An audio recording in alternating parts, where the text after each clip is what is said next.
Welcome to Time Before Us, the channel where ancient history breathes again. Before time had a name. Before the first human breath, there existed a world fierce, forgotten, and alive. Creatures of scale and silence, predators wrapped in feathers, titans that shook the earth, lives erased, bones buried beneath eternity. But they are not lost. They are waiting. This is Time Before Us, where prehistory worlds rise again, and the stories buried in stone finally speak. Chapter 1: Dawn of the Mesozoic. The first mornings of the Triassic dawned with a strange stillness. Imagine standing on one of Pangaea's riverbanks as the sun rose above a horizon unbroken by cities or human sound. The light would spread across vast plains painted in reds and browns, the sandstone earth glowing under its warmth.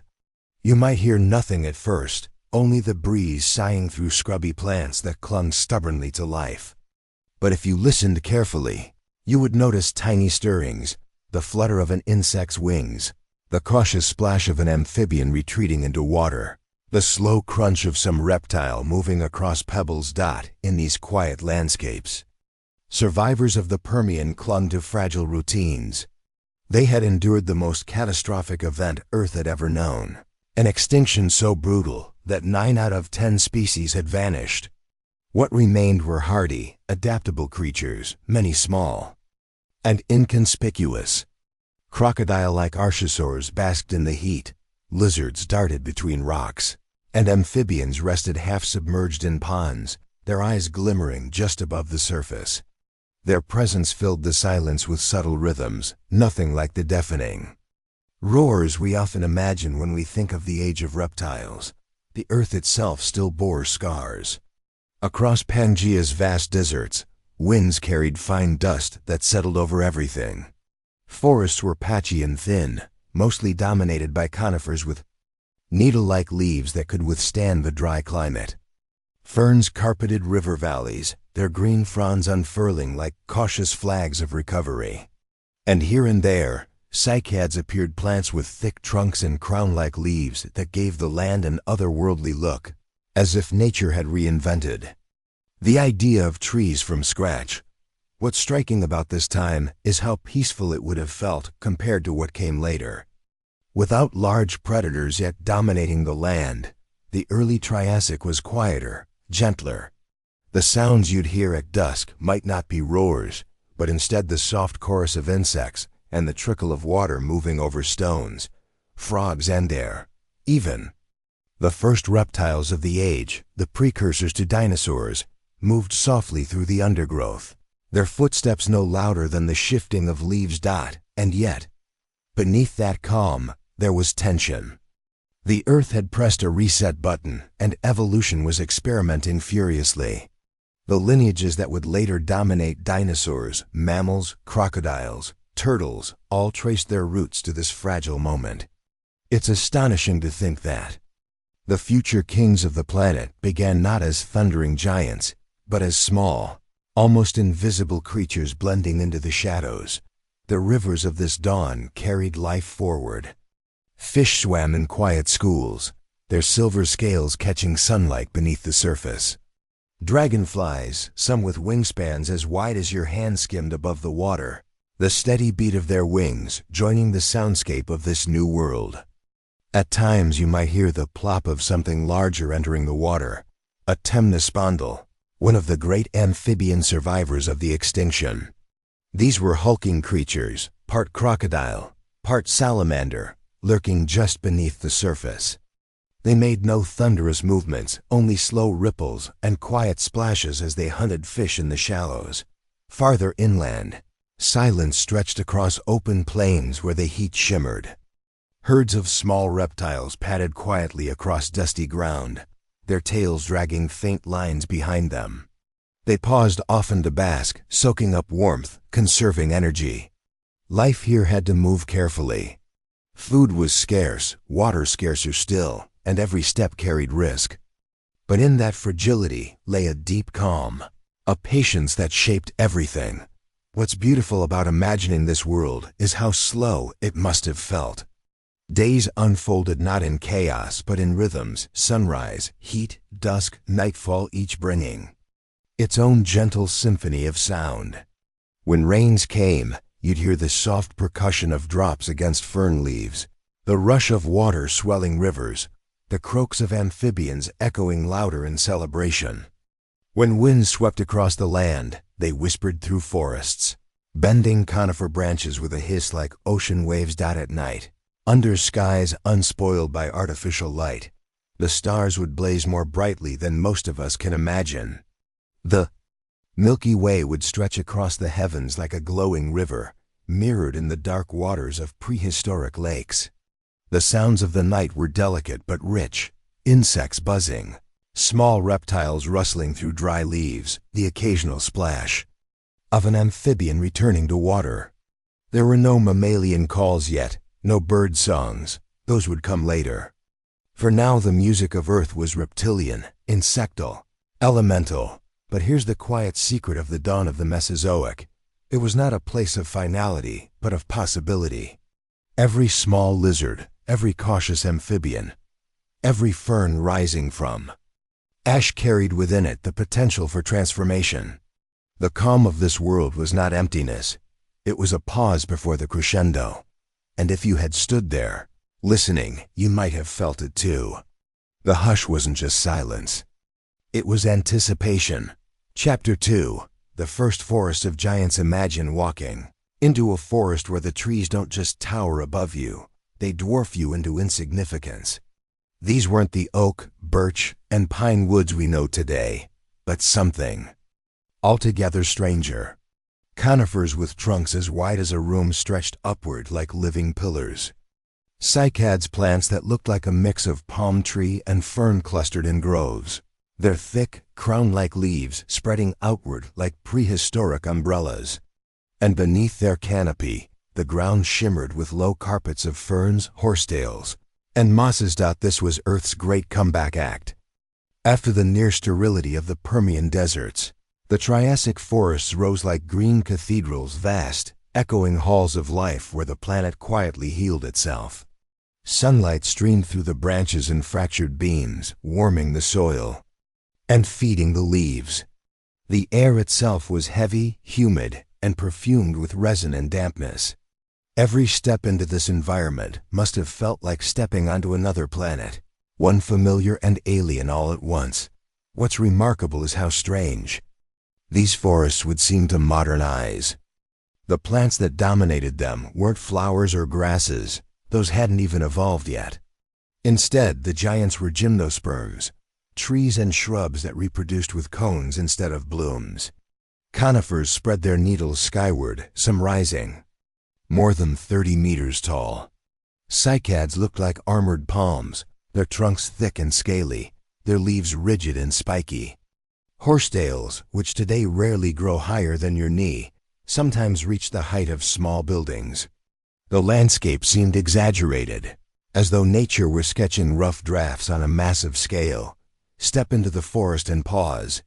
At first, you might think it was silent.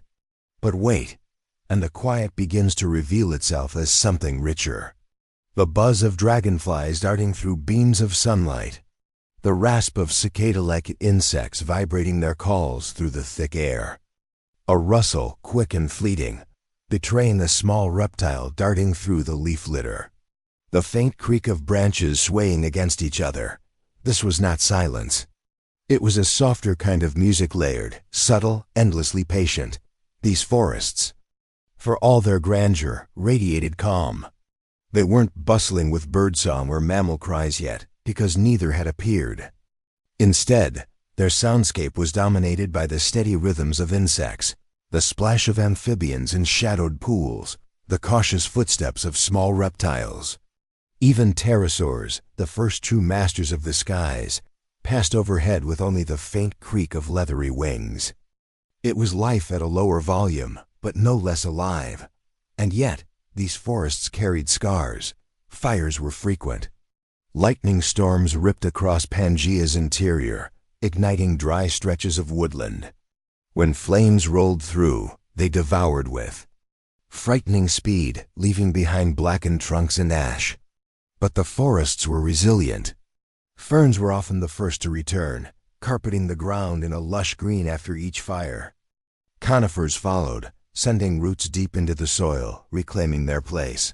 Regrowth was slow, but unstoppable. These were forests forged in trial, learning to endure catastrophe after catastrophe. What makes them even more extraordinary is how they reshaped the planet. With their vast leaf surfaces, trees pulled carbon dioxide from the atmosphere, slowly cooling Earth after the instability of the Permian. They pumped oxygen back into the air, thickening it, refreshing it. Their roots locked fragile soils in place, reducing erosion, giving rivers stability, and allowing wetlands to form. Their fallen branches and cones nourished the ground, feeding fungi and insects, creating miniature ecosystems beneath the canopy. Each tree wasn't just a tree, it was an engine of transformation. And in their shadows, animal life began to experiment.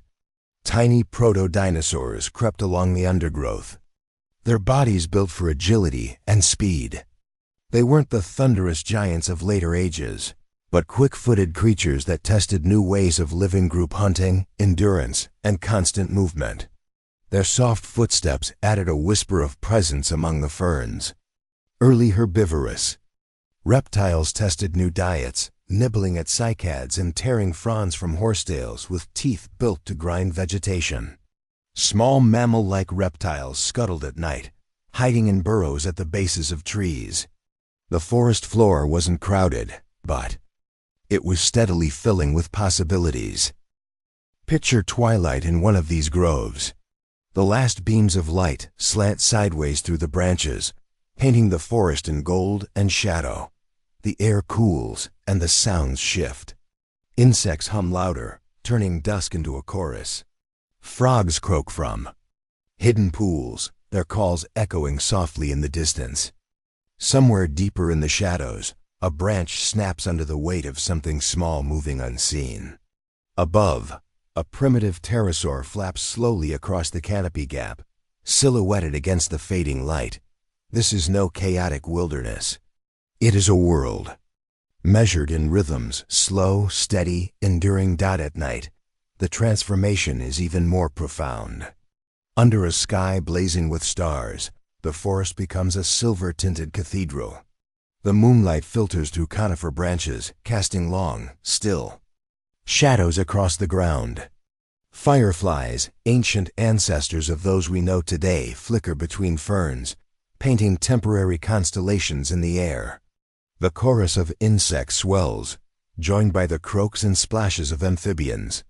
The forest is never truly silent, but it is calm, and its calm feels endless. The first forests of giants were more than scenery. They were stage and sustenance. Without them, dinosaurs may never have flourished, mammals may never have found niches to survive in, and ecosystems may never have stabilized after the Great Dying. They were the womb in which the future gestated. Perhaps the most humbling thought is this: if you stood in those forests, you wouldn't have seen dominance yet. No single creature ruled.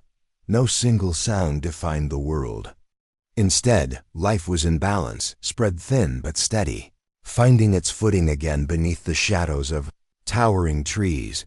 The grandeur of these forests wasn't loud or violent, it was patient. They whispered, creaked, and hummed, shaping the world quietly but profoundly. And in that patience, they carried the promise of everything to come. These were the first forests of giants, green sanctuaries rising after devastation. Calm, guardians of possibility, cathedrals of time that gave shelter to creatures who, in generations yet unseen, would grow to rule the earth. And as the forests deepened, so too did the waterways that wound between them, rivers that carried the pulse of this ancient world. Lifelines that would give rise to whole new communities of life. Chapter 3. Rivers of the Ancient World. Close your eyes and imagine this. A soft breeze carries the faint scent of damp earth. The sky glows with a hazy orange light, the sun sinking. Low, scattering golden reflections on the rippling surface of an ancient river. Time itself feels slower here. You're standing not in the present, but in a world over 300 million years ago, a world where rivers were the lifeblood of landscapes, shaping valleys, nourishing forests, and guiding the destiny of creatures that would one day rule. The earth. The rivers of the ancient world were not just waterways. They were ecosystems in motion, vast arteries pulsing through green, endless swamps and forests of towering club mosses and giant horsetails. Their currents whispered stories of survival, of beginnings, of creatures daring to leave the safety of water for the strange, uncertain land. The river's surface glitters with life. Darting just below, shoals of early fish shimmer like liquid silver. Some of them are armored placoderms, bizarre, plated creatures whose heavy skulls look like nature's first experiments in defense. Others are lungfish-like animals, equipped with both gills and primitive lungs, able to gulp air when oxygen in the water runs low. In their resilience, you can glimpse a clue to the future. These fish carry the spark of innovation, the first. Whispers of a story that will eventually lead to reptiles, dinosaurs, and even us. On the muddy banks, amphibians crawl clumsily, their slick bodies glistening as they heave themselves from the shallows. Some are small, lizard-sized with bulging eyes. Others are giants stretching several meters long, with wide, gaping mouths waiting for unsuspecting prey. Their croaking calls echo across the reeds like a strange, prehistoric chorus. The rivers are both sanctuary and battlefield. Every rustle of a reed could be a rival. Every ripple on the surface might mean danger. But in these places, life is daring to experiment. Each attempt to move from water to land is like nature rolling the dice. Will this creature adapt, or will it vanish, forgotten by time? Now the camera drifts deeper into the current. Beneath the surface, a whole hidden world reveals itself. Strange, spiny fish drift slowly near the riverbed, their scales catching glints of fading sunlight. Shoals of primitive sharks patrol the deeper channels, their shadows gliding silently, menacingly. They are the apex predators of this underwater kingdom, and every creature knows to avoid their sudden bursts of speed. On the sandy bottom, early invertebrates scuttle trilobites, though fading from dominance, still cling to survival, joined by mollusks and the ancestors of crabs. Worm-like creatures twist through the sediment, cleaning, feeding, endlessly cycling nutrients back into the system. It is a river alive not just with big animals, but with 1,000 tiny, unseen lives, each as vital as the next dot above. Dragonfly-like insects, massive compared to today, hover and dart, their wings buzzing like living kites. Some have wingspans nearly as wide as a hawk's. They skim the water's surface in search of prey, casting fleeting shadows that ripple with the current. Their presence hints at a time when oxygen levels in the air were far higher than now, allowing insects to grow to astonishing sizes, move upstream, and the river changes character. Here, where rocks and roots break the flow, rapids sing against stone.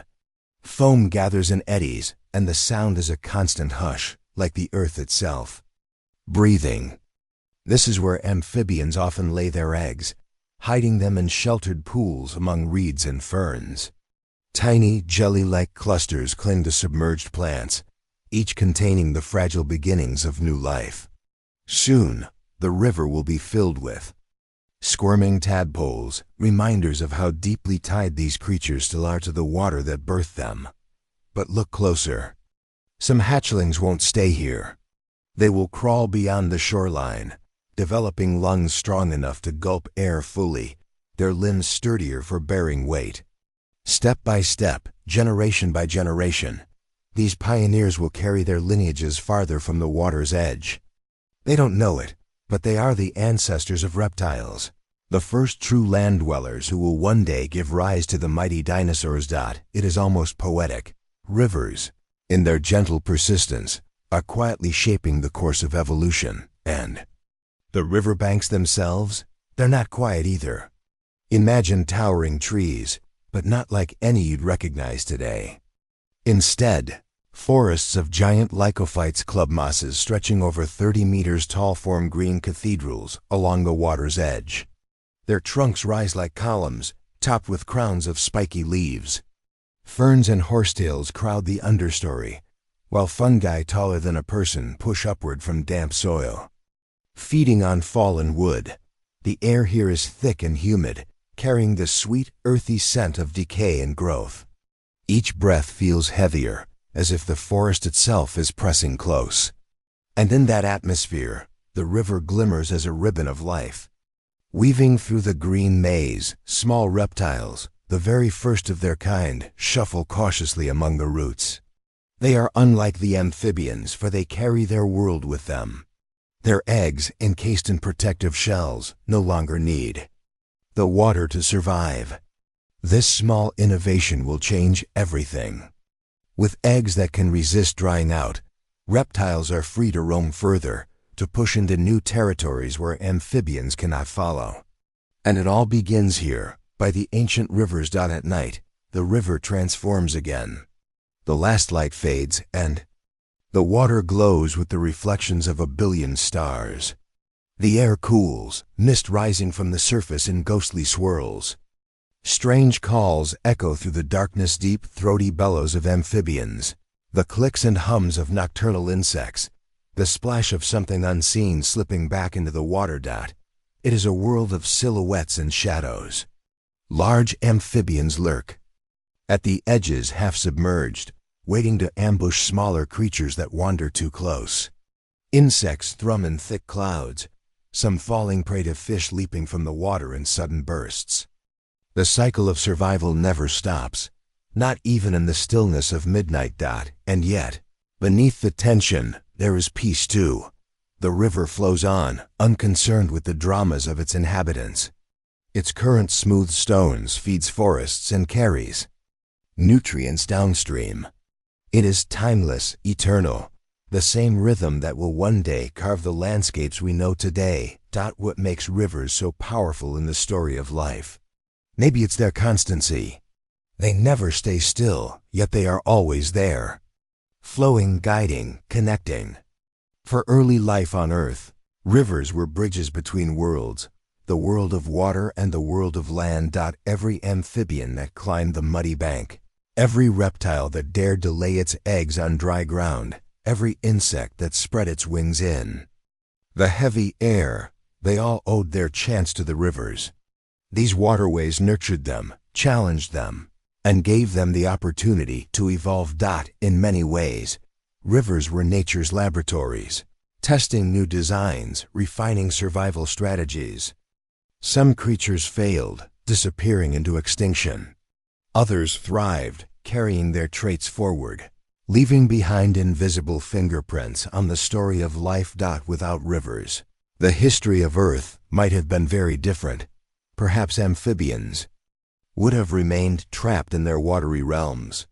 Perhaps reptiles would never have risen. Perhaps the great age of dinosaurs would never have dawned. As dawn returns, the mist begins to lift. The river glows once again, golden under the rising sun. Fish flicker near the surface, insects skim the air, amphibians bask on rocks, reptiles shuffle through the undergrowth. The cycle continues, endless and ancient. It's humbling to think, every river we know today, every stream and brook and rushing current, carries the memory of these ancient waterways. They were the stage on which some of the greatest experiments in evolution were first performed. And though their creatures may be gone, their legacy flows on quietly, steadily, eternally. The rivers of the ancient world were not just water. They were the lifelines of creation, the first steps toward the unimaginable diversity of life we see today. And in their steady, gentle flow, they remind us that great changes often begin in the smallest ripples. Chapter 4, Night in the Triassic. Sun slips below the jagged horizon of a Triassic landscape. Daylight fades slowly, not with the rush of modern city sunsets, but with the unhurried rhythm of deep time. Golden light lingers on the treetops of giant conifers, painting them in shades of amber and bronze. Shadows stretch across the ground, turning rocky floodplains and fern meadows into pools of deepening twilight. The world is preparing to sleep, or at least part of it is. Because in the prehistoric night, sleep for some means opportunity for others. As dusk gives way to true darkness, the air changes. The daytime buzz of cicada-like insects fades, replaced by a subtler, more cautious soundscape. Gentle rustlings stir in the undergrowth. The wind carries a faint earthy scent, damp soil, decaying leaves, and the cool freshness of river water nearby. If you could stand here, surrounded by the Triassic night, you'd notice how alive it feels, even in darkness. Every sound hints at something stirring, something watching, something moving unseen. Look closely at the water's edge. Tiny ripples break the smooth surface of a shallow pond. Amphibians, the lingering heirs of an older age, emerge from their burrows. Their slick bodies glisten in the moonlight, their throaty croaks forming a chorus that echoes softly into the trees. These are not quite frogs as you know them, more primitive, stockier, with wide mouths that snap at gliding insects. Their calls overlap into a rhythmic pattern, filling the still night with a living pulse. The insects, meanwhile, are restless. Moth-like creatures flutter in erratic spirals around ferns, their wings catching faint starlight. Some emit faint glows, like sparks drifting through the dark, the ancient origins of bioluminescence. They dance in silence, yet to the creatures hunting below, they are lanterns, giving away their presence. Out on the rocky flats, small reptilian pioneers creep from cracks and burrows. These are among the earliest true nocturnal reptiles, their eyes unusually large to gather every shred of light. They scuttle carefully, pausing, listening, then darting forward again. Their world is one of constant alertness. Every shadow could be a threat. Every sound, a signal.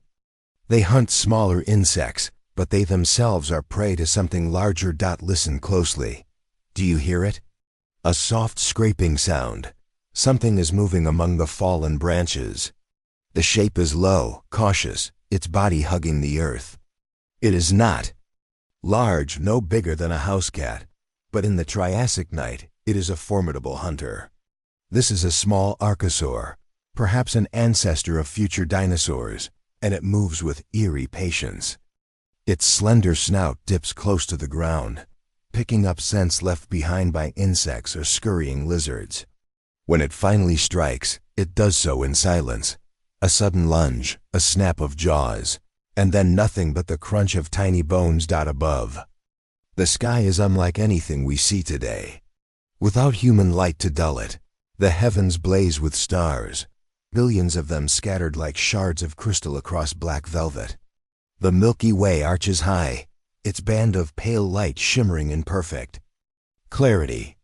The moon, larger and brighter in the prehistoric sky, casts silver light across the land, carving shadows that stretch and shrink as clouds drift slowly past.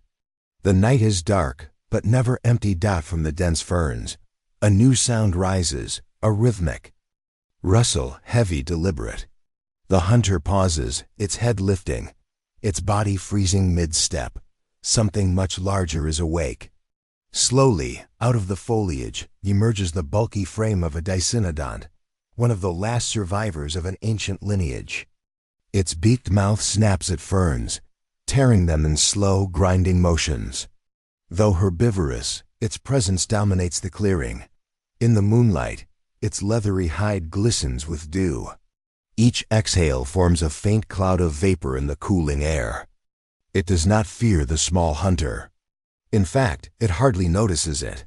For now, this giant of the past and this predator of the future share the same darkened stage, separated by scale and diet, yet bound by the rhythm of survival. Elsewhere, a more unsettling sound drifts through the night, a low, resonant hiss. At the water's edge, hidden partly by reeds, a crocodile-like reptile lurks. It is older than the dinosaurs, a relic of primeval times, its eyes glinting just above the waterline. Motionless it waits. An amphibian ventures too close, drawn by a cluster of glowing insects. Suddenly, the water erupts. A splash, a snap of jaws, and the amphibian is gone, leaving behind only ripples that fade quickly into stillness. Silence returns as if nothing happened. In the trees, life takes to the branches. Early relatives of pterosaurs cling to bark with clawed fingers, their wings folded tightly around their bodies. Though clumsy on land, in the air they are graceful. And some are restless enough to test their wings under moonlight. With a leap, one launches into the night, wings spreading in a soft, leathery stretch. It glides silently across the clearing, swooping low before climbing again, its shadow slipping across the ground below. In this darkness, flight is a delicate gamble.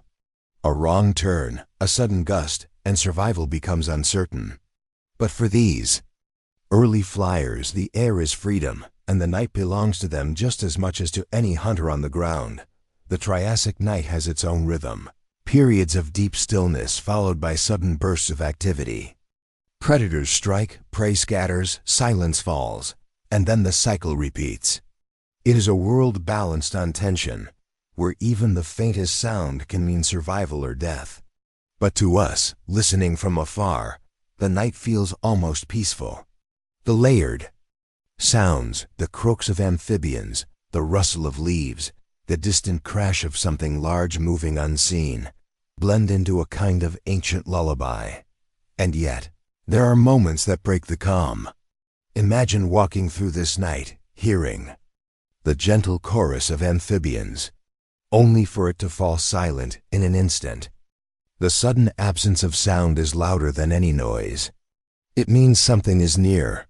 Perhaps a larger predator, perhaps a shift in the wind that carries your scent. The Triassic night is full of mysteries, and silence is one of its most chilling. Gradually, the hours pass. The moon rises higher, then begins its slow descent. Dew gathers thick on the leaves. Small creatures retreat to burrows, their bellies full from the night's feast. Predators, too, slink back into hiding, conserving their strength until the next hunt. The night grows colder, the stars wheel silently overhead, and the world seems to hold its breath. Then, the first pale light of dawn touches the horizon. The stars begin to fade, one by one. The moonlight softens, giving way to a faint glow of orange and pink. The night, with all its hidden dramas, begins to dissolve. The amphibians fall silent, the insects retreat. The archosaur hunter curls into its den. Soon, the daytime chorus will rise again, filling the world with a different energy. But for a few moments longer, the Triassic night lingers, a quiet, fleeting world of shadows, whispers, and unseen lives. It was a time when darkness did not mean emptiness, but another kind of life. A parallel world that thrived when the sun slept. And though we cannot hear it today, the echoes of those nights remain. In the croak of a frog at midnight, in the rustle of unseen animals in the dark, in the glitter of stars above us. The Triassic night, once alive with creatures long vanished, still speaks if you know how to listen. Chapter 5. The early dinosaurs. The early dawn spills across a land that looks both familiar and alien. The air is fresh, cool, and alive, with the faint chorus of insects. Mist clings low to the ferns and cycads, drifting lazily in the pale gold of morning light. This is the world of the early dinosaurs, not yet the colossal titans we imagine towering over forests, but smaller, quieter beings, woven into the ecosystem with a kind of cautious grace. They are not rulers here, not yet. They are simply part of a grand experiment of life, fragile and uncertain, yet remarkable in their persistence. If you stood here, in this Triassic clearing, you might be surprised at what you see. No thunderous herds shaking the ground, no predators roaring through the trees. Instead, a different kind of presence. Small, wiry dinosaurs with long tails and delicate limbs move with careful intent. Their eyes flick constantly toward the undergrowth, ears tuned to every rustle. These creatures, the first two dinosaurs, live a life of balance. Each step is measured. Every sound matters. In a world still dominated by crocodile-like archosaurs and sprawling reptiles, they must survive. By caution, not power. A group of tiny herbivores emerge from the mist, their heads low to the ferns. They are no bigger than turkeys, with slender frames and hands tipped with delicate claws, used to pluck soft leaves. Their movements are subtle, almost reverent, as they graze in the quiet. Occasionally, one raises its head, eyes sharp, scanning the horizon. They live in numbers for safety, each one a sentinel for the others. The sound of their gentle feeding blends with the background hum of ancient cicadas, a soft meditative rhythm that fills the prehistoric air. Nearby, at the edge of the water, another early dinosaur lingers in silence. This one is different, a cautious hunter, perhaps Coelophysis, one of the earliest carnivores. Slender, long-necked and agile, it waits with patience. The morning light reflects in its golden eyes, unblinking, watchful. Its breath is steady, its muscles tense but controlled. There is no rush. In this world, energy is precious, and every hunt must count.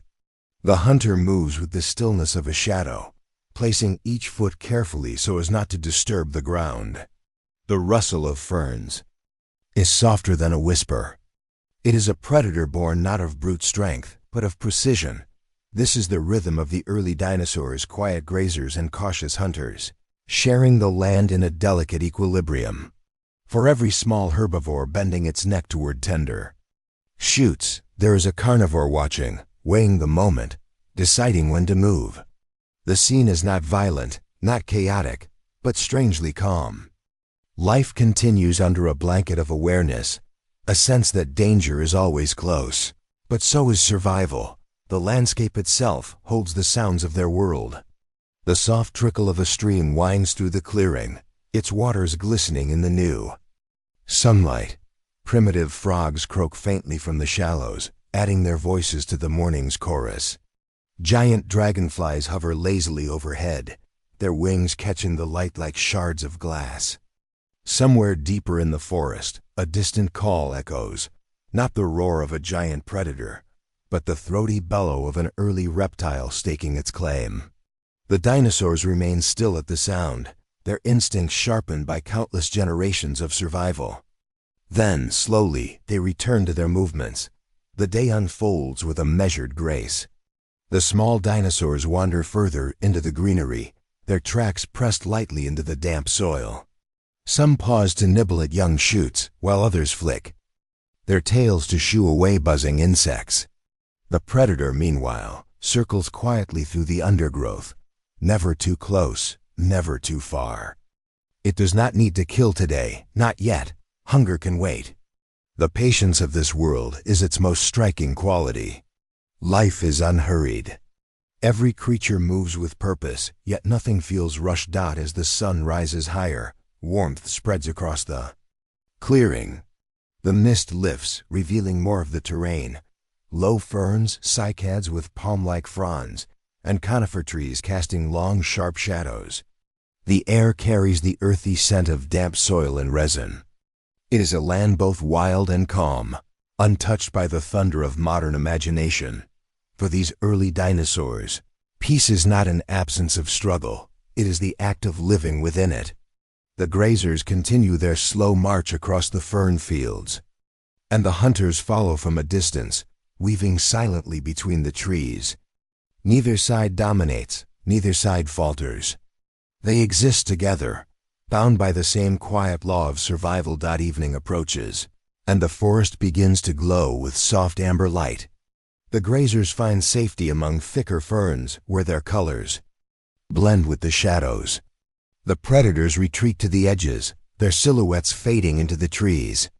Crickets chirp their rhythmic song, blending with the low calls of reptiles settling in for the night. The day closes not with chaos, but with serenity. In the quiet dusk of the Triassic, you realize something profound. These early dinosaurs, though small and unassuming, carry within them the seeds of an empire. In time, their descendants will grow into giants, sauropods that shake the earth, predators with jaws that terrify, creatures of scale and feather and unimaginable size. But here, in this moment, they are still humble. They are whispers of a future world, living peacefully in the shadow of larger reptiles. And as darkness falls, the clearing grows still. The river continues to flow, the insects hum their steady lullaby, and the early dinosaurs drift into the shelter of night. Their story is not one of dominance yet, but of survival, quiet, steady, and enduring. It is in this stillness that their true strength lies, because sometimes the most extraordinary beginnings are not loud or dramatic. They are quiet, hidden in the calm rhythms of an ancient dawn, waiting for their time to rise. Chapter 6, Sounds of the Jurassic Skies. Close your eyes and let the world of today slip away. The hum of cities, the clatter of machines, the voices of people, all of it dissolves into silence. When the silence clears, a new sound greets you. A sound not of our modern Earth, but of an ancient one. Above you stretches a sky, vast and open, untouched by airplanes or human noise. This is the sky of the Jurassic period, nearly 150 million years ago. And here, the air is alive with voices, voices of creatures unlike anything we know today. The first thing you hear is not a roar. It is not the heavy call of some giant predator. Instead, it is the sharp, leathery flap of wings. A shadow glides. Across the ground below, a pterosaur.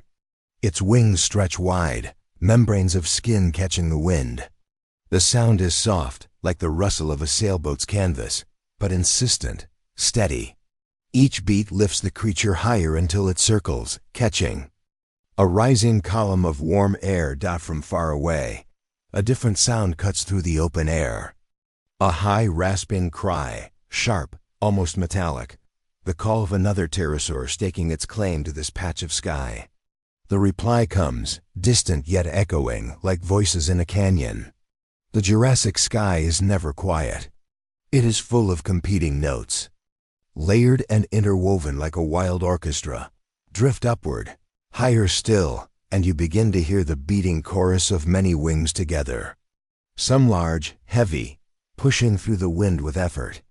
Others small, light, more like the fluttering of birds. Protobirds, the earliest relatives of the songbirds we know today, dart between the branches of a conifer forest below.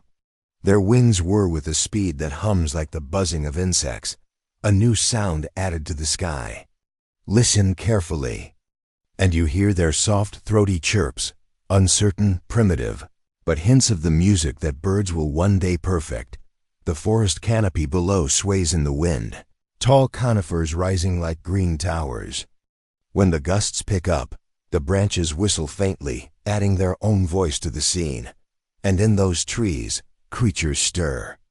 A small feathered dinosaur, perhaps something like Archaeopteryx, clambers along a branch. Its claws scrape against bark, a faint scratching sound. It lifts its head, peers into the air, and lets out a harsh, cackling screech, part warning, part challenge. Then, with an awkward jump, it spreads its feathered arms and glides down to another tree. The air sighs around its feathers, whispering in a language that only wings can speak. Not all sounds are gentle. In the distance, a sudden commotion erupts. A flock of small protobirds explodes from the treetops, wings thrumming together in a wild rush. Above them, a predator circles. Its cry pierces the air, deeper, harsher, commanding. It is a larger pterosaur, perhaps a Ramphorhynchus, its long tail trailing behind. Its wings make a different sound, slower, stronger, each beat a push against the wind. The smaller creatures scatter, their voices chirp in frantically, a staccato of alarm. Yet the sky is not all predators and prey. Drift closer to the cliffs by the sea, and the mood changes. The sound of waves mixes with the calls of hundreds of pterosaurs nesting along the rocks. Their cries echo and overlap, a cacophony that seems chaotic but has its own rhythm. Some calls are short, sharp barks. Others are longer, warbling tones. Together, they create a kind of prehistoric seabird colony, alive with constant chatter. Young ones squeal from their nests, demanding food. Parents answer with throaty croaks, wings beating as they launch into the open air. The whole cliffside becomes an instrument, playing endlessly with no pause. Imagine standing here, listening. The crash of waves below, the slap of wings against the wind, the harsh calls bouncing from rock to rock, and every so often, the sudden hush when a predator flies too near, and for a moment, the entire colony holds its breath. Silence, sharp and tense, before the noise returns louder than before. But the Jurassic sky is not only about loudness. There are moments of quiet, too. Subtle layers of sound that only reveal themselves if you listen closely. The buzzing of ancient insects, their wings trembling as they float through shafts of sunlight. The distant rumble of thunder, hidden behind mountains, promising a storm. The gentle hiss of wind sliding through the needles of conifer trees, carrying the faintest smell of resin and rain. These are the background notes, the heartbeat of the sky. As the day begins to shift toward evening, the mood softens. The harsh cries grow less frequent. The wing beats slow as many creatures return to their roosts. The sky darkens to a deep orange, then purple, painted with the shadows of pterosaurs. Gliding home, their silhouettes cut across the last light of day, their wings whispering in long, graceful arcs. Night in the Jurassic brings its own sounds. The daytime chorus fades, replaced by subtler voices. Insects dominate now. Chirps, hums, rattles, a million small vibrations weaving together. In the trees, tiny protobirds murmur softly to one another, their primitive songs a fragile thread. In the dark, somewhere far above, a lone pterosaur glides silently under the moon, its shadow crossing the forest below. Only once does it call, a deep, rolling croak that echoes in the night, carrying across miles of still air. Close your eyes here. Imagine lying back against the ancient earth, staring up into a sky with no city lights, no airplanes, only stars brighter than we ever see today. And against that canvas, the sounds of life, wings, calls, whispers, flutters, paint a living picture of a world long gone. The Jurassic skies were not empty. They were full, alive, layered with voices. From the flap of leathery wings to the delicate hum of feathers. From the shriek of predators to the chatter of nesting colonies. From the rustle of wind in the treetops to the soft hush of night. Together, these sounds formed a symphony, the music of an earth still young, still wild, still discovering what it could become. And though those skies are gone, their echoes remain. In the calls of seabirds over cliffs today. In the flutter of pigeons rising from a city street. In the song of every bird at dawn. Each carries a note, faint but real, of the Jurassic sky. So the next time you listen to the world above you, to the wings and voices that drift across the air, remember, you are hearing not just the present, but the past. A past where the skies themselves were alive, where sound was survival, and where every beat of a wing told a story. This is the music of the Jurassic. This is the sound of the skies. Chapter 7, The Great Inland Seas. The story of the ancient world was not written only on land. While forests rustled with early dinosaurs, and skies filled with strange, feathered shapes, there was another world, vast, quiet, and immeasurably deep. It was a world of water. During the Mesozoic, enormous inland seas cut through the heart of the continents. North America, for example, was once divided in two by a shallow ocean stretching thousands of miles, the Western Interior Seaway. Similar inland seas appeared in South America, Europe, and Asia. These were not narrow rivers or coastal bays, but wide, shimmering blue expanses that looked like oceans in every sense, except that they were cradled within the land. Here, life flowed and breathed differently. Waves lapped against chalky shorelines, winds whispered across endless horizons, and beneath the surface, an entire theater of ancient sound and movement unfolded. Imagine drifting close to the water's surface. The air is warm, heavy with the scent of salt and organic life. Sunlight breaks into golden ribbons as it touches the water. You hear the steady rhythm of waves, soft, eternal, almost hypnotic. Somewhere, the call of a flying reptile echoes, a sharp cry carried across the sea breeze. Then you look beneath the surface, and the world changes completely. The surface symphony, at the very top of the water, life gathers in restless abundance. Schools of fish move like living shadows, their scales catching flashes of light as they twist in unison. When they break the surface, a faint splashing sound punctuates the otherwise calm atmosphere, a momentary ripple against the larger silence. Small marine reptiles skim just below the waves. Some are slender ichthyosaurs, darting forward like silver arrows, their streamlined bodies perfectly shaped for speed. Others are long-necked plesiosaurs, rising gently now and then to take a breath. When they exhale, the sound is startling. In the stillness, a heavy, wet burst of air, followed by silence as they sink again into the watery realm. Above them, pterosaurs circle, searching for fish near the surface. Their wings create a faint rush of air with every beat, and now and then, the sharp splash of a dive cuts through the tranquil rhythm of waves. The sea swallows these sounds quickly, but for a moment, the ocean's surface becomes alive with sudden activity before calming again. The mid-water realm deeper, the water grows cooler, the light softer and more muted. Here, schools of ammonites drift. Their spiral shells catch light as they float, their tentacles moving gently, pushing them through the calm. They pulse like tiny living balloons, each movement producing faint, rhythmic jets of water. Larger hunters move here too. Mosasaurs, powerful, lizard-like reptiles of the sea, patrol these depths. When they pass, their tails sweep in wide, fluid arcs, producing deep vibrations that ripple outward. Smaller creatures scatter before them. The silence of the mid-water realm is broken only by the low thrum of their presence, a sound you do not hear so much as feel. Shoals of fish split and reform as if part of one mind. Each turn creates a whispering murmur, the sound of countless bodies moving together. Their silvery flanks catch sunlight filtering from above, creating flashes like lightning within the blue haze. Every so often, the silence is pierced by the crack of a predator's strike.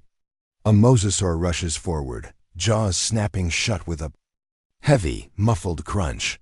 The sea falls silent again, as though pausing to absorb the moment, before returning to its slow, steady rhythm. The coral gardens closer to shorelines and shallower platforms, entire ecosystems bloom. Coral reefs, ancient and strange, rise like cities of stone.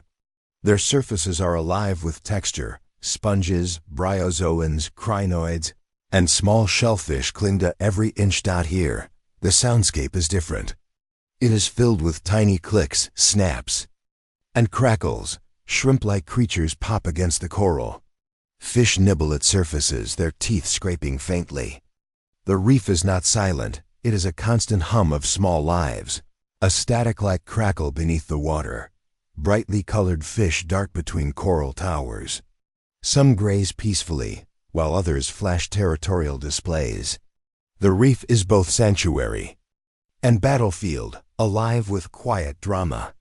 A small plesiosaur swims by, its long neck weaving between coral towers, searching for prey hidden within crevices.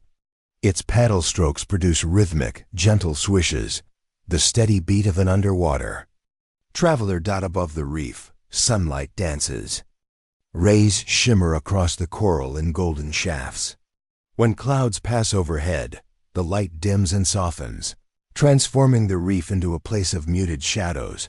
where every shape looks larger, stranger, almost otherworldly, the silent depths beyond. The reefs where the seafloor slopes down into shadow, a new kind of world begins. The water grows heavy, the pressure immense. Fewer creatures live here, but those that do move with deliberate slowness. Giant turtles drift like ghosts, their shells dark silhouettes against the blue. Sharks patrol, their movements graceful, predatory, yet calm. The soundscape changes. It is not busy, not crackling, but muted. A slow, almost inaudible heartbeat. The ocean here is dominated by silence. Only the occasional, distant rumble of tectonic movement breaks the stillness. Vibrations traveling from far below. Reminders that even in quiet, the earth itself is alive. Sometimes massive carcasses sink from above, the body of a fish, or a marine reptile, slowly descending into the depths. Here, scavengers gather. Small, blind creatures nibble away, their movements faint scratches in the quiet. In this place, time feels stretched, slowed, eternal. The shoreline eventually, the inland seas meet land again. Here, waves lap against sandy shores or chalk cliffs. The sound is soothing, familiar, a rhythm that has existed for millions of years. Birds and pterosaurs gather on the edges, their cries sharp against the rolling wash of surf. On some shores, mangroves and strange coastal plants line the waters. Edge, small dinosaurs approach to drink, their feet crunching softly on pebbles. Every so often, they freeze at the sudden splash of something moving just offshore. A reptilian predator lurking where land meets water. The air here is heavy with salt and life. Insects buzz, reptiles call. The shoreline is a meeting place of sky, land, and sea. Day and night on the seas. When the sun rises, the sea comes alive in golden light. The surface glitters, ammonites drift upward, and predators begin to stir. The calls of pterosaurs echo, and the reefs hum with renewed energy. But at night, the world changes again. The sea turns black, reflecting the stars above. Bioluminescent. Plankton flicker in the dark, tiny glowing sparks that drift like stars underwater. Each movement leaves trails of light, transforming the ocean into a glowing dreamscape. Night sounds are different, softer, the splash of a surfacing reptile echoes louder in the silence. The distant calls of nocturnal creatures carry farther. The sea feels endless, infinite, and utterly calm. The eternal rhythm. The great inland seas were not just water, they were cradles of evolution. Here, marine reptiles thrived. Fish diversified. Coral ecosystems flourished. The seas shaped life itself, just as surely as forests and deserts did. And though the inland seas are gone today, their echoes remain. The chalk cliffs of Europe and North America are built from the shells of microscopic creatures that once drifted in those waters. Every wave that breaks on a beach today is a continuation of rhythms that began millions of years ago. The sound of water, the hiss of surf, the silence of the deep, these are ancient songs. They were heard by ammonites and plesiosaurs, by turtles and mosasaurs, by every creature that swam in those vanished seas. And now, through imagination, they can be heard again. So close your eyes, hear the waves, feel the depth. Drift upon the ancient water. The inland seas may be gone, but their music has never truly faded. Chapter 8, A Forest of Giants. The forest breathes. Long before the sound of cities, long before human footsteps ever pressed into soil, there was only the whisper of ancient leaves and the low, resonant hush of wind weaving through towering canopies. This was no ordinary woodland. This was a cathedral of life, stretching across the Mesozoic landscape, where trees grew higher than modern skyscrapers, and where shadows moved in silence, not from passing clouds, but from the lumbering forms of creatures so massive, so gentle in their enormity, that their presence was felt more than it was seen. A forest alive with giants. Beneath the green ceiling of cycads, conifers, and ancient ferns, sauropods wandered. Their necks, long as rivers, swayed between trunks like living bridges.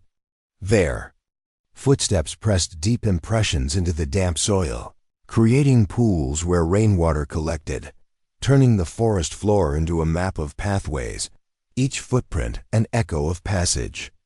Yet for all their size, their sounds were subtle low rumbles that traveled more through the ground than the air, vibrations felt in the chest of smaller creatures, in the roots of trees, and in the stones buried beneath layers of moss.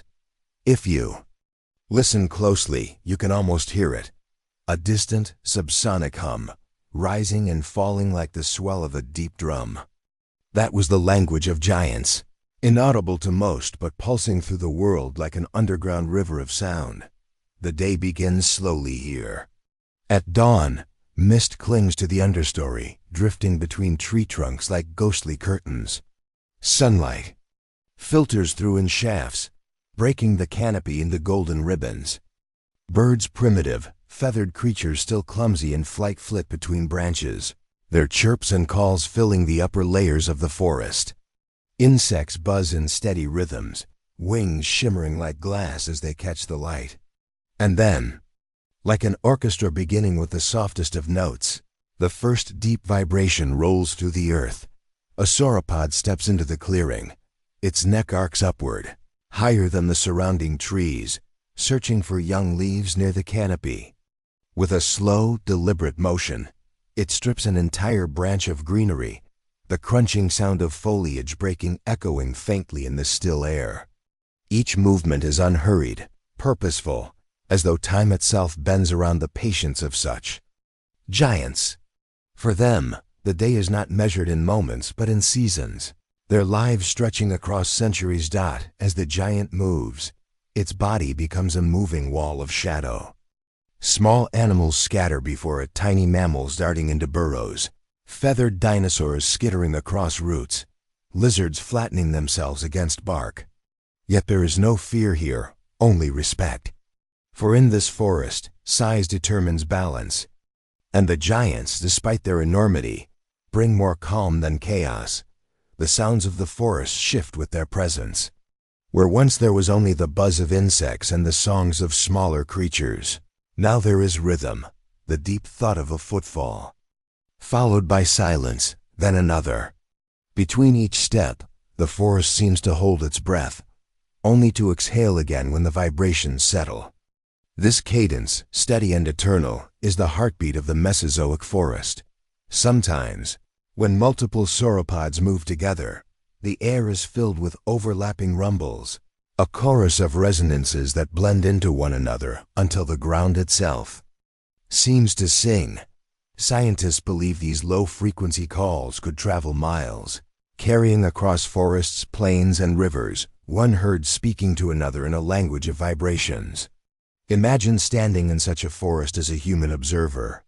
You would hear almost nothing, but your bones, your skin, even the air in your lungs would feel alive with tremors. It would be like standing inside a drum. Deeper in the forest, the scale becomes even more humbling. A herd gathers. Dozens of long-necked silhouettes weave between the trunks, each one a colossus moving with slow grace. Young sauropods only, half the height of their elders, stay close to their mothers, their smaller feet pattering softly in contrast to the thunderous steps of adults. Occasionally, a young one lets out a higher-pitched call, answered immediately by a resonant rumble from the herd. This gentle communication is constant, a net of reassurance stretched between every individual. The forest bends to their presence. Trees near the path lean and sway, some stripped bare of leaves, others toppled entirely by the accidental brush of a swinging tail. Yet even in destruction, life thrives. Fallen logs become nurseries for ferns and mosses, homes for insects and amphibians. The giants take, but they also give, shaping the forest as they pass through it, architects of the very ecosystem they inhabit. But the forest is not only theirs. Hidden beneath roots and foliage are other voices, quieter but no less important. Small insect-like creatures chirr in the leaf litter. Tiny mammals scurry in the shadows, their nocturnal instincts already whispering of another world that belongs to them in darkness. Theropods, the predators of this green cathedral, move cautiously between trees, their footsteps soft, their eyes alert. For even among giants, opportunity awaits, and a single mistake from a young sauropod could mean survival for another. Yet here, within the herd, safety is nearly absolute. As the day wanes, the forest shifts once more. The calls of birds soften, insects grow louder, and shafts of golden light stretch long and thin across the ground. Shadows lengthen, and the sauropods begin to settle. Some remain standing, their necks drooping low as they rest, while others fold their enormous limbs beneath their bodies, sinking into the earth with a slow, groaning rumble. The night is coming, and with it, a transformation. At dusk, the forest is no longer green and gold, but silver and blue. Moonlight replaces sunlight, seeping through gaps in the canopy, illuminating mist that hangs low like a blanket of smoke. Sounds shift again. The chirping of insects grows insistent. Frogs croak from hidden pools, and the occasional distant screech of a hunting predator pierces the stillness. Yet through it all, the giants remain calm, their low rumbles resonating like a lullaby, steady and unbroken. It is here, in the quiet of night, that the scale of the forest becomes most profound. Imagine standing at the base of one of these giants. As they sleep, your entire body dwarfed by a single forelimb, your head no higher than the curve of a single toe. Their breathing, slow and immense, fills the air with rhythm, a long inhale, a pause, and then a deep exhale that rolls like wind through the trees. To stand here would be to stand in the presence of living mountains. The forest of giants is more than habitat. It is memory. Every footprint pressed into the earth will remain for weeks, months, even years, until rain and new growth erase them. Every broken branch will feed insects and fungi. Every toppled tree will create light for new shoots to rise. And when the giants move on, another herd will follow, tracing the same paths, shaping the same world. In this endless cycle, the forest becomes timeless. It is never silent, but never chaotic. It breathes, it sings, it resonates. And through it all, the giants walk living shadows that remind us of a world where size was not threat but balance, not terror but awe. Close your eyes now. Let the sounds of this ancient forest surround you. The rustle of leaves, the hum of insects, the distant cry of a predator swallowed by the night, and beneath it all, the steady, resonant heartbeat of the earth itself. These are the sounds of a world long gone, yet still alive in memory, the world of the giants who moved like shadows through forests older than time. And in that stillness, you realize the giants never truly left. Their echoes remain in the earth, in the stone, in the very forests we walk today. Every tree that sways in the wind carries a memory of them. Every vibration in the ground a whisper of their passage. The forest remembers that the giants endure. Chapter 9. Insects of the Prehistoric night. The sun sinks slowly behind the jagged tree line of the Triassic and Jurassic forests. The sky, once painted in hues of gold and crimson, fades into a deep velvet blue. One by one, the stars flicker into view while the pale disk of the moon rises above the horizon, casting long shadows across the primeval land. With the fading of daylight, another world begins to awaken. The great dinosaurs retreat into stillness, their rumbling calls replaced by softer sounds of rest. Yet the forest does not fall silent. Instead, a new chorus swells into life, the hum, buzz, and rhythm of prehistoric insects filling the stillness of ancient evenings. Nighttime in the prehistoric world belonged to the small, the unseen, the many. Insects with their delicate wings, armored shells, and endless variety of forms dominated the soundscape. What the giant sauropods lacked in vocal calls, insects supplied in overwhelming abundance. To walk through such a forest after Dusk was to step into a vast and endless orchestra, where every tree, every bush, every patch of damp earth held its own musician. A faint vibration rises first, the steady pulse of early crickets, their wing stridulations rasping against the silence. Though smaller than their modern descendants, their rhythm is already familiar, a beat that humankind would one day hear. On summer nights, they rub their wings together, a sharp chirp that repeats over and over, forming a steady background rhythm. The sound is neither harsh nor loud, but together, thousands upon thousands of these tiny musicians fill the dark canopy with a shimmering wall of sound. From the canopy above comes a deeper drone, like the low whine of machinery, though no machine yet exists in this ancient world. It is the call of cicada-like insects, their bodies trembling as they produce long drawn-out notes that seem to vibrate the very air. Some sing in piercing tones that rise in waves, swelling and fading like the breath of the forest itself. Others click and rattle, each species adding its own accent to the night's composition. The effect is hypnotic, a soundscape layered with rhythms, tones, and cadences that seem endless in their complexity. Along the swampy edges of lakes and rivers, a different sound emerges, the high-pitched whine of early mosquitoes. They hover in thick swarms, drawn to the warmth and carbon dioxide of larger animals sleeping near the water. Their wing beats are thin, sharp, and constant, a sound that prickles against the ears. For the creatures that lie still in the dark, amphibians, small reptiles, perhaps even young dinosaurs, the irritation of these blood-seeking insects is part of nightly survival. Yet to the night itself, their whine is only another instrument. In the greater orchestra, glide deeper into the forest, and the buzzing grows richer.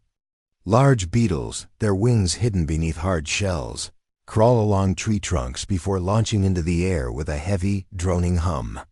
Some beat their wings slowly, producing a low vibration like the faint roar of distant thunder.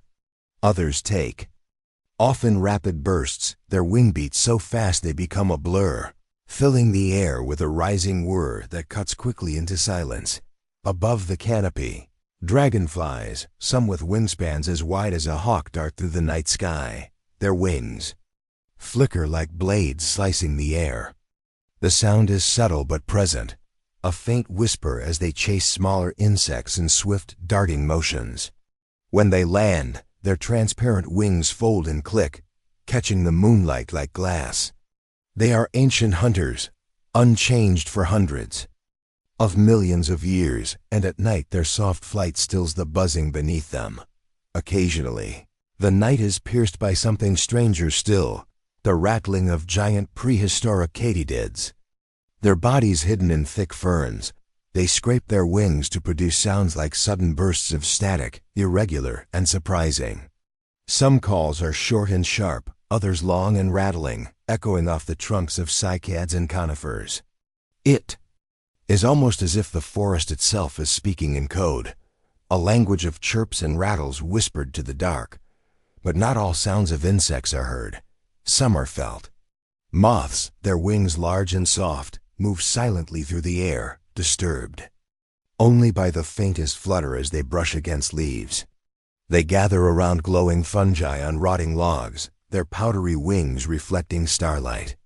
Though their flight is nearly noiseless, their presence is part of the night's symphony, a reminder that silence too has its own rhythm. Look closer to the damp forest floor, and another rhythm pulses. Insects crawl beneath decaying leaves, clicking as their legs and bodies rub against bark and soil. Termites move in great numbers, their tiny jaws scraping wood in an almost imperceptible crackle. Ants scurry in lines, their movements soft but constant, as if the very ground is alive and shifting. These are the sounds that do not carry far, but in their subtlety, they form the heartbeat of the prehistoric night. As the moon rises higher, another kind of magic fills the forest. Small beetles, ancestors of modern fireflies, flash with faint, glowing signals. Their light is pale and unsteady, more like the shimmer of embers than the bright flashes we know today. Yet in the darkness of this ancient world, The glow is unmistakable. Here and there, across the forest floor and beneath the canopy, pinpricks of light pulse in the night, blinking on and off like a secret code. Each glow is a call, an invitation, part of an ancient dance. Though the glow makes little sound, it changes how the night feels. The chorus of buzzing, clicking, and humming is now bathed in soft living light, and the prehistoric forest becomes a cathedral of both sound and glow. For predators that move in the night, small lizards, mammals, even the first owl-like creatures, these insect sounds are maps. The rustle of wings reveals where prey has landed. The constant drone of swarms betrays the thickest gatherings. The rhythm of chirps leads them closer to their next meal. For them, the forest is not just noise. It is information, survival, and opportunity. Yet for those who simply listen, the insect symphony is more than survival. It is beauty. The overlapping layers of chirps, drones, hums, and buzzes weave together like threads in a tapestry. No two nights are ever the same. Some evenings are dominated by cicadas, their endless waves of sound rising like tides. Others are filled with the dry rasp of crickets or the erratic static of katydids. Weather changes the music as well. After rain, the air vibrates with new energy, the wet forest amplifying every note. In drought, the chorus softens, sparse but persistent, as if holding its breath for relief. As midnight passes, the symphony does not fade, it shifts. Some insects tire and grow quiet, while others emerge. New tones replace the old. Dragonflies vanish into the shadows, replaced by beetles that stir from burrows.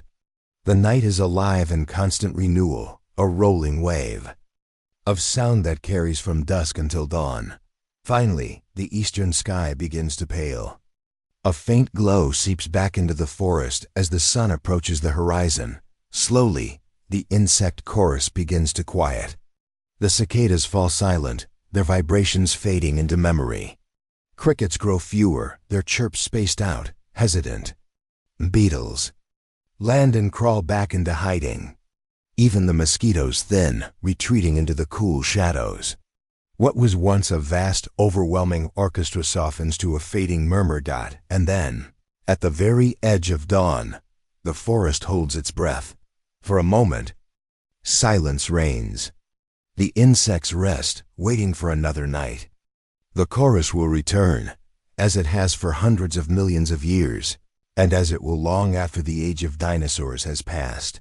The prehistoric night may be forgotten in time, but its insects never truly disappeared. Their sounds, the hum of crickets, the buzz of mosquitoes, the rattle of katydids, still fill our evenings today. When we listen closely on a summer night, we are not just hearing the present. We are hearing echoes of the past, the same music that once filled the forests of the Triassic, Jurassic, and Cretaceous. The insects of the prehistoric night are still with us, whispering their ancient song beneath the stars. Chapter 10. Rainfall over the Mesozoic. The sky is never still. Even in the age of dinosaurs, when the land was ruled by titans and the seas shimmered with ancient reptiles, the sky remained the same restless painter it had always been, shifting in color, tone, and mood. On one quiet afternoon in the Mesozoic, the heavens began to change. Clouds thickened like strokes of gray paint smeared across a fading blue canvas. The warmth of the sun softened, dimmed, then gave way to a deeper stillness. The wind, once lazy and warm, began to carry with it a cool edge, brushing the forest with a whisper of what was to come. It starts small. It always does. A distant murmur of thunder rolls across the horizon, so faint at first that it might almost be mistaken for the low rumble of a herd of sauropods moving through the forest. But soon it returns, clearer this time, echoing against ancient cliffs, announcing that the clouds gathering above will soon deliver their gift to the land. And then comes the first raindrop. A single bead of water, tumbling from the sky, striking The leathery leaf of a prehistoric cycad with a sound so small it would be lost in any other moment. But here, in this vast silence before the storm, it rings out. Another drop follows, and then another, each one finding its place on ferns, on moss, on bare stone, on the armored back of a grazing ankylosaur. The animals lift their heads, sniff the air, and know instinctively what is about to happen. The drizzle grows. What was once scattered becomes a pattern, a gentle drumming across the forest canopy. The cycads bow beneath the droplets, their stiff leaves bending under the weight. Ferns unfurl further, their delicate fronds slick with shining beads of water. Streams, quiet and narrow, begin to ripple as the rain kisses their surfaces, sending circles that expand and overlap endlessly. The air cools, heavy with the smell of damp earth, resin, and wet greenery. Now the rain falls steady. It's no longer a whisper but a voice, clear, persistent, soothing. The sound is everywhere, filling the spaces between trees, echoing faintly. In caves, flowing through valleys like music. It is the same sound we hear today, for rain is one of the few constants that links our world to theirs. The rhythm of water on leaves, on soil, on stone. Dinosaurs move in this weather as naturally as we do. A family of small ornithopods, no larger than deer, scurry toward the base of a conifer where thick branches provide cover. They huddle close together, their feathers puffed slightly to keep the moisture from sinking into their skin. Not far away, a towering sauropod simply keeps walking. Drops strike its immense hide like the tapping of drums, sliding down the slopes of its body in rivulets. It doesn't notice, or perhaps it doesn't care. Rain is part of life, and its thick skin shrugs off the water with ease. The thunder speaks again, louder this time, closer, rolling across the land like the call of some invisible giant. A streak of lightning splits the horizon for only a heartbeat, illuminating the dark forest in silver light before vanishing. The rain quickens, drops falling faster, harder, creating a more intricate percussion across the forest. Each surface becomes an instrument. Hollow logs deepen the tone with hollow knocks. Broad leaves splash with higher notes. Soft soil absorbs with muted thuds. It is as if the entire forest has become an orchestra, and the storm itself is conducting. Water gathers in pools where dinosaurs have left footprints. What was once a dry trail through the undergrowth is now a series of shallow puddles, each one dancing with raindrops. Tiny insects skitter across the surface, their legs sending ripples outward that meet and vanish into the falling drops. Small amphibians emerge from their hiding places, drawn to the moisture. A chorus of ancient frogs adds their own voices to the rain song, croaking in sync with the thunder's roll. The smell now is overwhelming, a mixture of petrichor, resin from trees split by lightning in storms past, and the earthy sweetness of wet foliage. It fills the nostrils of every creature, great and small, signaling abundance. Rain is nourishment. Rain means life. Without it, these forests would wither, rivers would thin, and the land would starve. But with it, the Mesozoic world thrives. In the open plains beyond the forest, the rain takes on a different character. There are no tall trees here to soften its fall. Instead, it strikes the bare earth directly, raising a faint mist as the thirsty ground drinks it in. Small streams of water begin to snake across the surface, carving temporary paths that glimmer like silver threads under the dim light. Herds of hadrosaurs gather here, raising their duck-billed heads skyward to let the rain wash over them. Some shake their heads, sending sprays of water from their crests. Others lower their bodies to the mud, rolling slowly, coating themselves in a mixture of wet soil and rain to ward off parasites. Even in the storm, life continues with quiet ritual. Overhead, the skies are alive. Pterosaurs, caught in the sudden weather, adjust their broad wings to the shifting winds. Some retreat to cliffsides and rocky ledges, folding their wings tight as the rain slicks their leathery surfaces. Others remain aloft, riding the currents, letting the drops streak across their bodies as they glide. Their cries echo faintly through the downpour, sharp calls cutting through the soft roar of falling water. Night begins to fall, and with it, the storm deepens. The sky is a canvas of shifting black and silver as lightning flares in the distance. Each strike illuminates the land below for a heartbeat, freezing the world in ghostly white light. In those moments, the rain seems to hang suspended in the air, thousands of droplets caught mid-fall, sparkling like stars. Then darkness returns, and the rain continues its endless descent. Small predators use the cover of the storm to hunt. Their footsteps are masked by the rain, their scents hidden in the saturated air. One slips between the dripping ferns, its feathers clinging wet against its skin, eyes glinting in the flashes of lightning. Its prey, a lizard crouched beneath a fern, never hears it approach over the symphony of water. The hunt is silent. Swift and unseen by all but the rain dot. As the hours pass, the storm softens. The thunder rolls further away, its voice quieter now, fading into the horizon. The lightning grows less frequent until it too is gone. What remains is the gentle sound of steady rain, lighter now, more like a lullaby than an orchestra. The forest breathes again, calm and refreshed. Leaves, heavy with water, drip slowly onto the ground. Ferns bow gracefully, their fronds shimmering. Pools overflow into streams, streams merge into rivers, and rivers swell with new life, their currents faster and stronger. Dinosaurs stir from their shelters. The small ornithopods shake themselves dry, sending droplets flying into the air.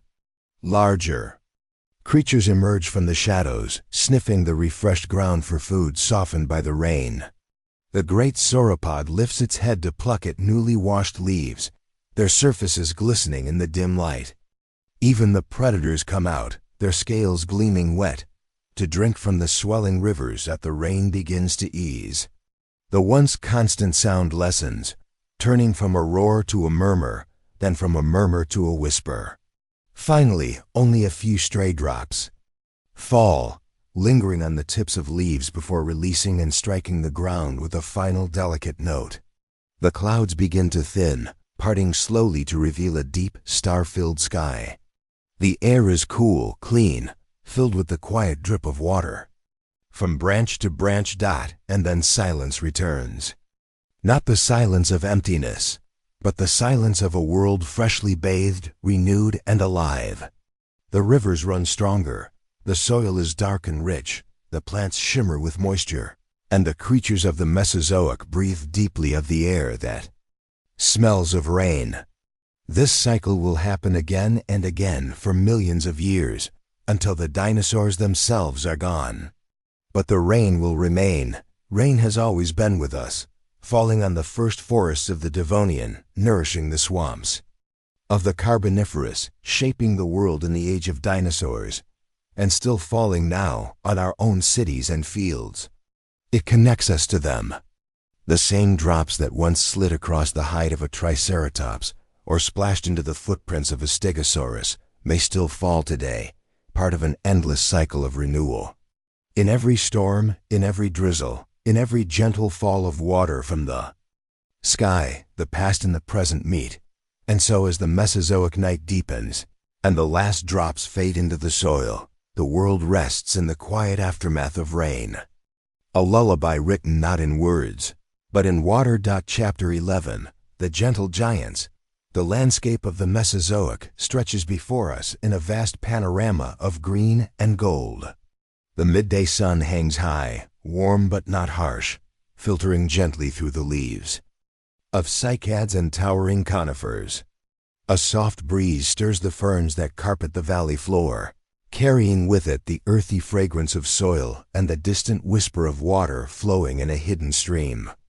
It is a world alive not with chaos, but with a calm rhythm, a steady heartbeat that resonates through the land. And at the center of it all move the giants.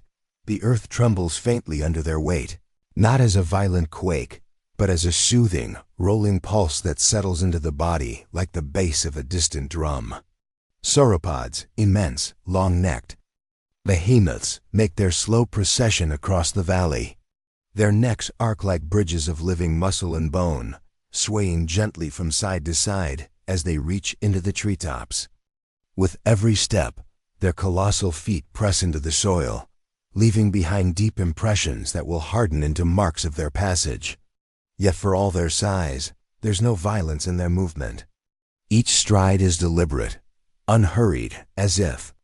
The giants measure time differently from all other creatures. Around them, the land responds to their presence. Birds, primitive, feathered pioneers of the sky, flutter from branch to branch, their wings flashing like sparks in the sunlight. Small mammals scurry through the underbrush, quick but unafraid, for they know these giants bring no threat. Even the insects hum more steadily, as though their song bends to the slow rhythm of sauropod footsteps. Herd of Diplodocus moves like shadows across the green plain. Their tails trail behind them, long and whip-like, dragging lazily across the earth before rising to sway in the air. Their deep, resonant rumbles vibrate through the valley, low calls that pass from one giant to another like notes in a song. It is not just communication. It is reassurance, a reminder that each member of the herd is present, safe and moving together. Nearby, smaller herbivores graze in the shadow of the giants. A group of Stegosaurus moves carefully between cycads, their plates catching the light in shifting shades of red and orange. Their tails swish lazily, not in aggression, but as a soft counterbalance, a part of the gentle choreography of feeding. Each bite is deliberate, the tearing of fern fronds and cycads, punctuated by the occasional crunch of tougher stems. The sounds are steady, like the rustling of parchment or the slow tearing of cloth, blending seamlessly with the symphony of the valley. Hadrosaurs gather at the edge of a shallow lake, dipping their bills into the water and pulling up strands of soft vegetation. Their voices, nasal trumpet-like calls, rise occasionally into the air, not in alarm, but in quiet conversation. One calls and another answers from across the group, the sound echoing like a gentle horn across the water. The lake itself reflects the sky in shimmering silver blue, broken only by the ripples of movement as the hadrosaurs wade deeper, their tails swaying behind them in graceful arcs. Fish dart in startled flashes of silver as their heavy legs disturb the silt, but soon settle again, weaving through the aquatic plants that sway gently below the surface. The air is alive with sound, yet none of it feels harsh or chaotic. The calls of the herbivores, the rhythm of their footsteps, the rustle of leaves as sauropod necks brush past, all weave into a tapestry of calm. It is as if the valley itself breathes in unison with its inhabitants. High above, pterosaurs glide silently, their shadows sliding over the ground like fleeting clouds. Occasionally, one dips low, skimming across the lake's surface before rising again, its wings beating. Only once or twice before resuming its effortless glide. They, too, seem drawn into the tranquil rhythm of the giants, their flight paths looping lazily, never rushed, never hurried. The giants' presence is not only seen and heard but felt. Standing in the valley, one senses the scale of their lives, their immense patience with the world around them.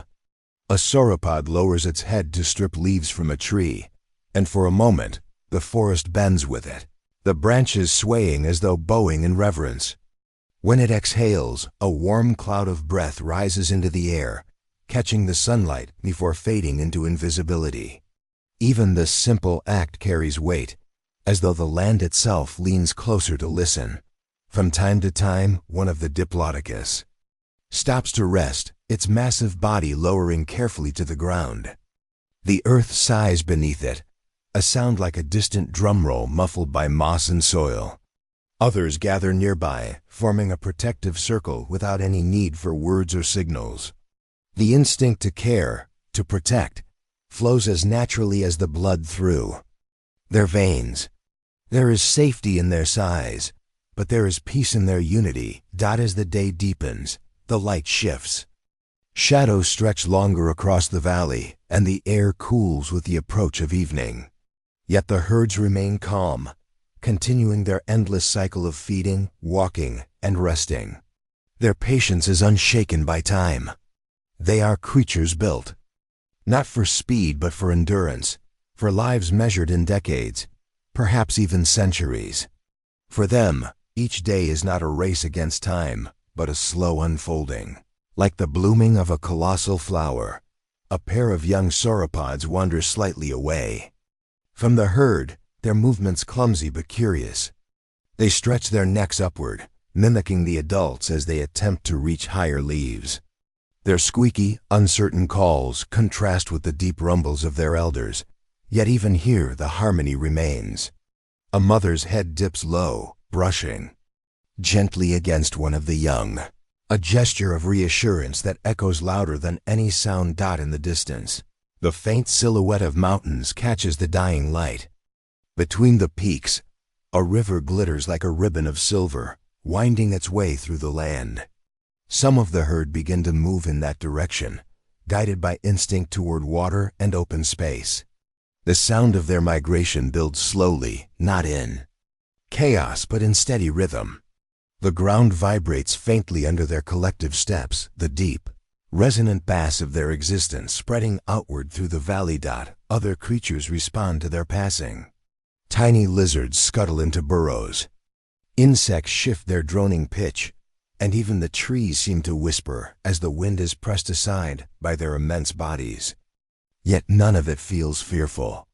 The giants move not as conquerors, but as guardians, reshaping the land with quiet inevitability. As night begins to descend, the sounds of the valley soften. Crickets take up their chorus, blending with the lingering rumbles of the herds. Fireflies, their ancestors glowing faintly even in these ancient times, drift through the air like sparks. The silhouettes of the giants move against the twilight, vast shapes merging with shadow. Their presence more felt than seen. One last deep call echoes across the land, a low, resonant note that seems to sink into the earth itself. It is a song of belonging, of connection, of peace. And as the stars emerge one by one in the ancient sky, the valley settles into its nighttime rhythm. The gentle giants lie down together, their immense forms rising and falling with the rhythm of breath. Around them, smaller creatures find safety in their shadow. The night belongs not to predators or storms, but to peace, a living symphony carried by the steady heartbeat of giants. Here, in the presence of these titans, the world is calm. The earth remembers them not as destroyers, but as keepers of harmony.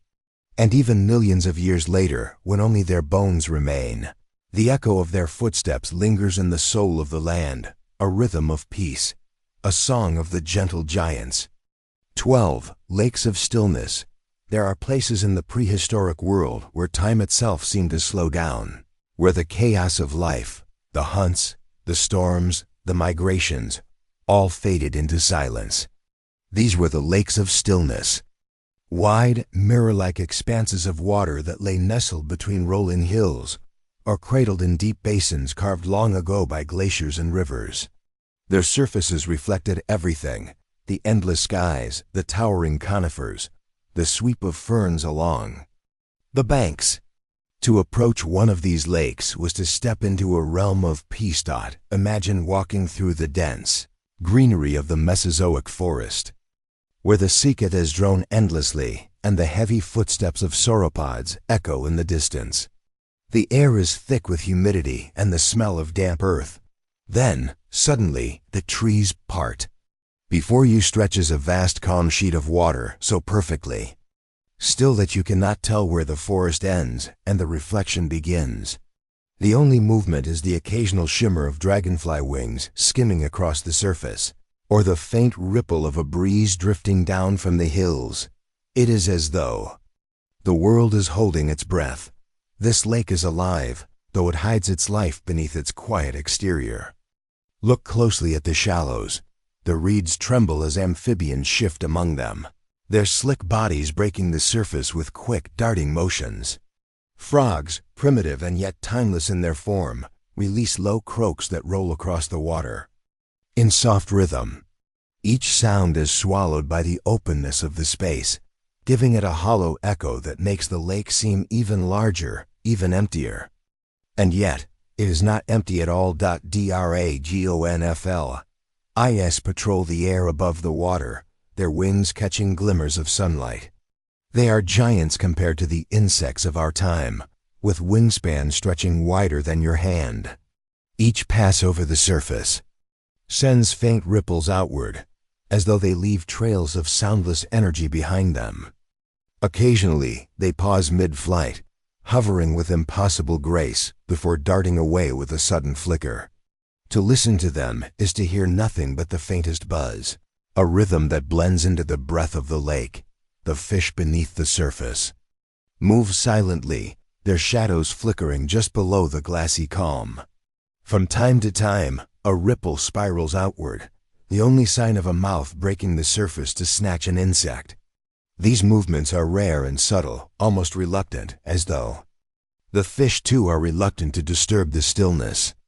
When they do, the sound is a whisper, a soft plop, a gentle circle widening until it fades once more. At the edges of the lake, amphibians bask upon smooth stones, soaking up the warmth of the sun. Their skin glistens in the light, mottled in shades of brown and green that match the reeds around them. They are the descendants of pioneers, creatures that long ago had begun to crawl from water to land. Here, at the lake, they exist in both worlds, silent swimmers beneath the water and quiet crawlers along the shore. Their calls rise in scattered intervals, not a chorus, but a collection of solitary notes, each adding to the lake's gentle music. Now, the breeze picks up. It is not strong, just enough to ripple the surface.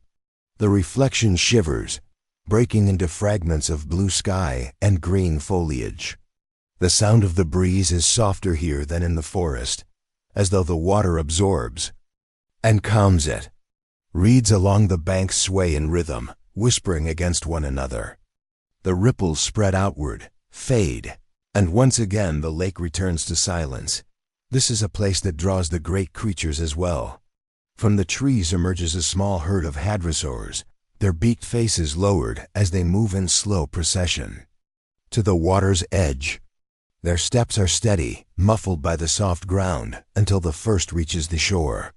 For a moment, they pause, their eyes scanning the lake's surface.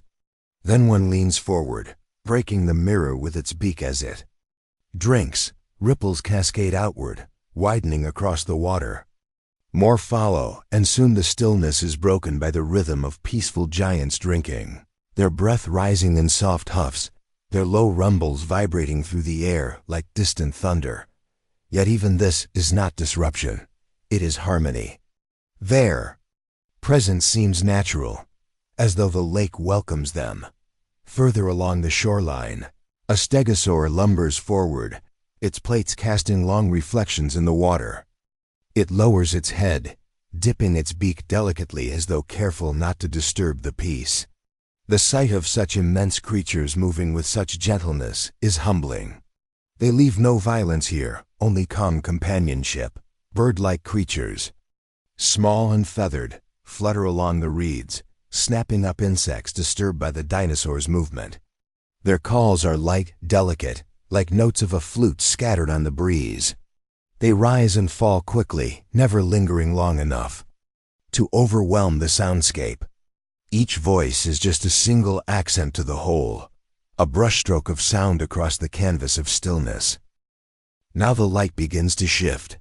The sun, once high above, starts its slow descent toward the horizon. The sky glows amber, and the reflection upon the lake deepens, becoming richer, more golden.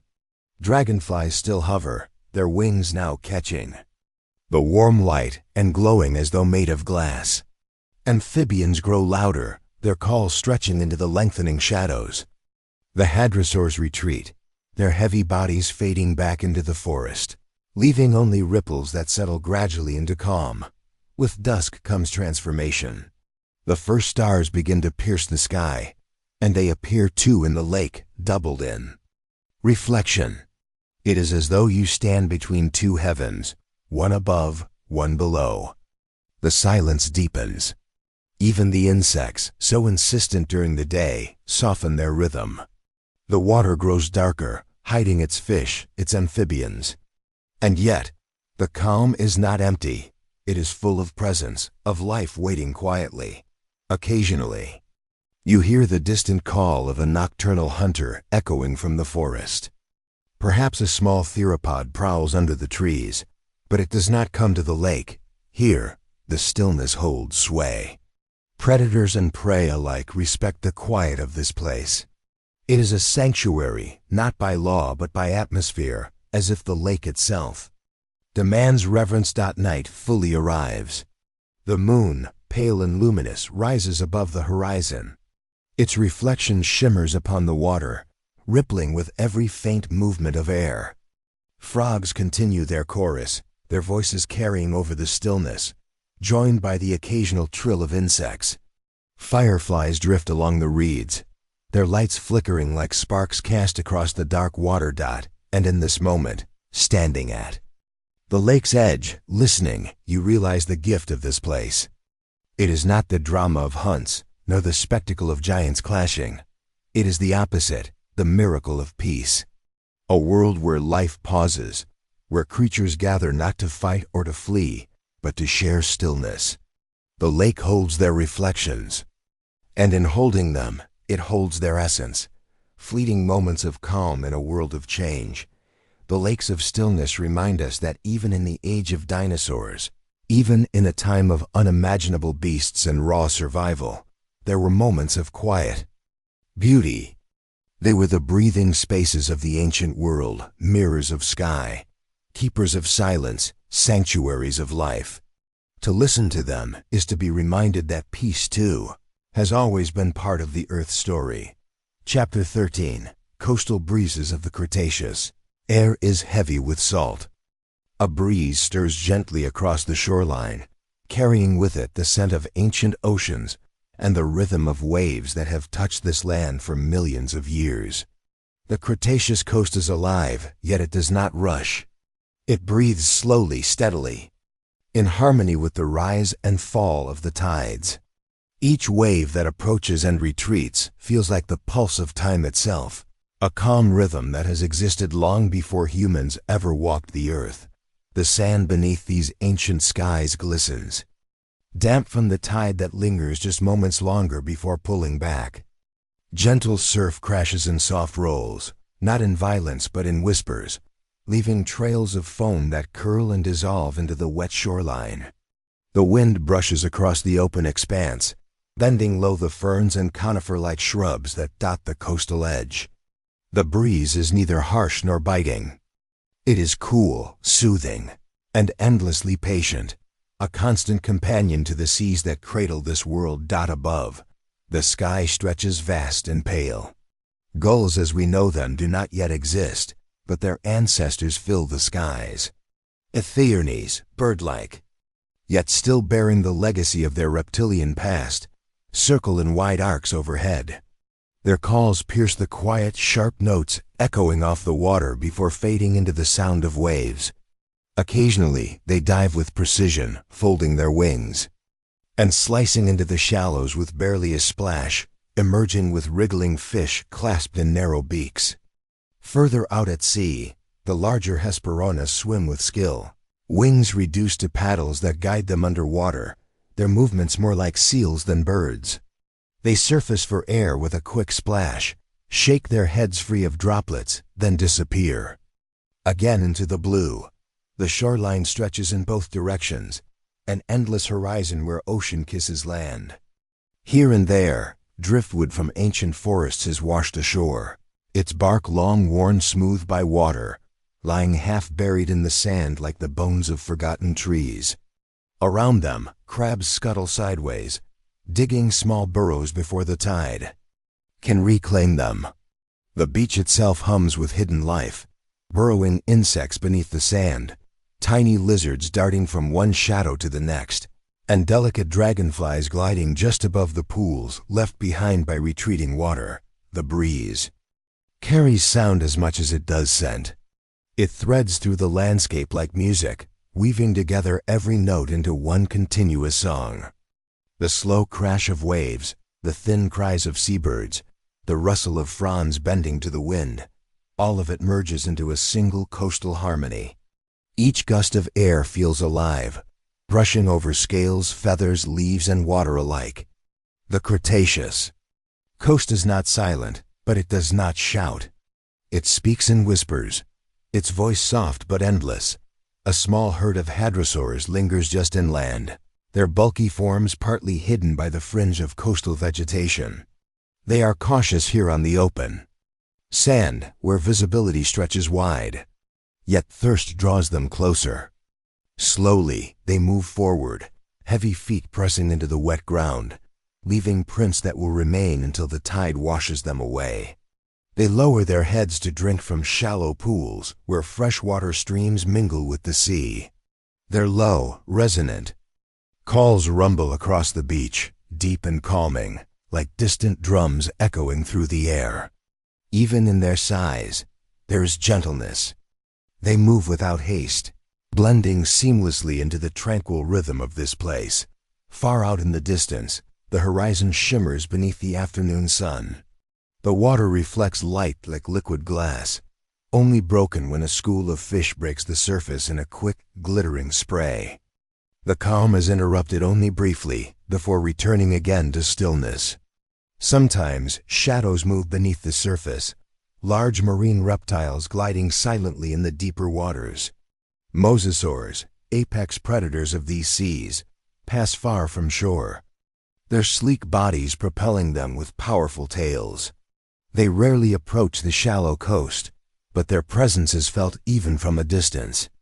The breeze seems to shift when they rise for air, a faint splash that echoes across the expanse before silence swallows it whole again. As the day wears on, the coast shifts its colors. Morning's pale light gives way to the golden warmth of late afternoon. The waves now shimmer with hues of amber, and each crest catches the sun before breaking. Shadows grow longer on the sand. Pterosaurs, the lords of the sky, ride the coastal winds with ease, wings outstretched as they glide just above the surface of the water. Some are small, quick, darting like oversized seabirds, while others are giants with wingspans wider than a small plane. They tilt effortlessly in the breeze, riding the thermals rising off the sea, their silhouettes vast against the sky. Their cries, sharp and unfamiliar, echo across the coastline, blending with the steady lull of the waves. Near the edge of the tide, tidal pools glisten like mirrors, reflecting the sky above. Small fish and ancient crustaceans remain trapped within them, awaiting the sea's return. Dragonflies hover above, their delicate wings catching the fading light. Occasionally, a frog-like amphibian leaps from the rocks into the shallows, creating gentle ripples that spread outward before fading. Each detail is quiet, yet together they create a tapestry of sound and motion, the coastal symphony of the Cretaceous. As evening approaches, the air cools. The breeze softens, and the sea's voice deepens, waves rolling in with slower, heavier tones. The cries of ichthyones fade as they retreat to safer nesting grounds. The great pterosaurs fold their wings and settle upon cliffs that overlook the ocean.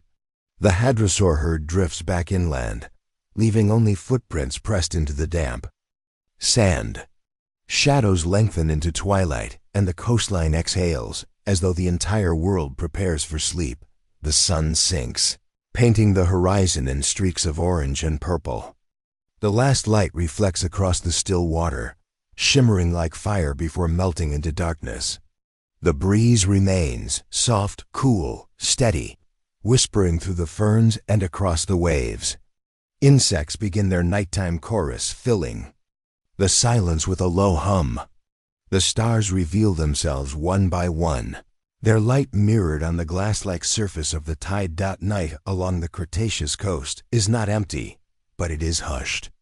The ocean continues its rhythm, the eternal heartbeat of the earth. Somewhere offshore, A mosasaur surfaces briefly, its movement marked only by a faint splash. In the distance, the faint silhouettes of seabird ancestors rise against the moonlit sky, their wings catching silver light as they glide silently across the night air. The wind continues to move, weaving across sea and land, carrying with it the timeless music of waves, the breath of the ocean, and the quiet history of a world in motion. The coastal breezes never cease. They move across ages, brushing against feather, scale, leaf, and stone alike. They are the link between sea and land, between day and night, between past and present. To sit on this shoreline is to hear time itself, patient, endless, and serene. The Cretaceous coast holds no urgency, no haste. Only the calm rhythm of the ocean, the steady breath of the earth, and the gentle promise that life, in all its forms, will continue to move with the tides. Chapter 14. Ancient Desert Winds. The desert has always been a place of whispers. Even in the prehistoric past, long before human eyes ever gazed across sand and stone, there were vast stretches of arid wilderness, quiet, mysterious, and timeless. These were landscapes shaped not by rivers or forests, but by the persistent breath of the wind. The wind sculpted dunes into waves that seemed to roll endlessly, carving delicate ridges one day and toppling them the next. In the stillness of these ancient deserts, the air itself became a voice, carrying with it the sigh of ages that imagined standing at the heart of a Mesozoic desert. The horizon stretches without end, an ocean of shifting dunes glowing in pale gold. Beneath the midday sun, the air shimmers with heat, the ground cracked and dry beneath your feet. There's no sound of rushing rivers or rustling leaves, only the hushed whistle of the wind as it passes through grains of sand, moving them one by one, endlessly rearranging the face of the desert. The stillness feels absolute, and yet, if you listen carefully, there is music here. The desert's voice is soft but persistent, a harmony made of whispers, sighs, and the low hum of air moving through endless space. A day in the life of a survivor on a blistering morning.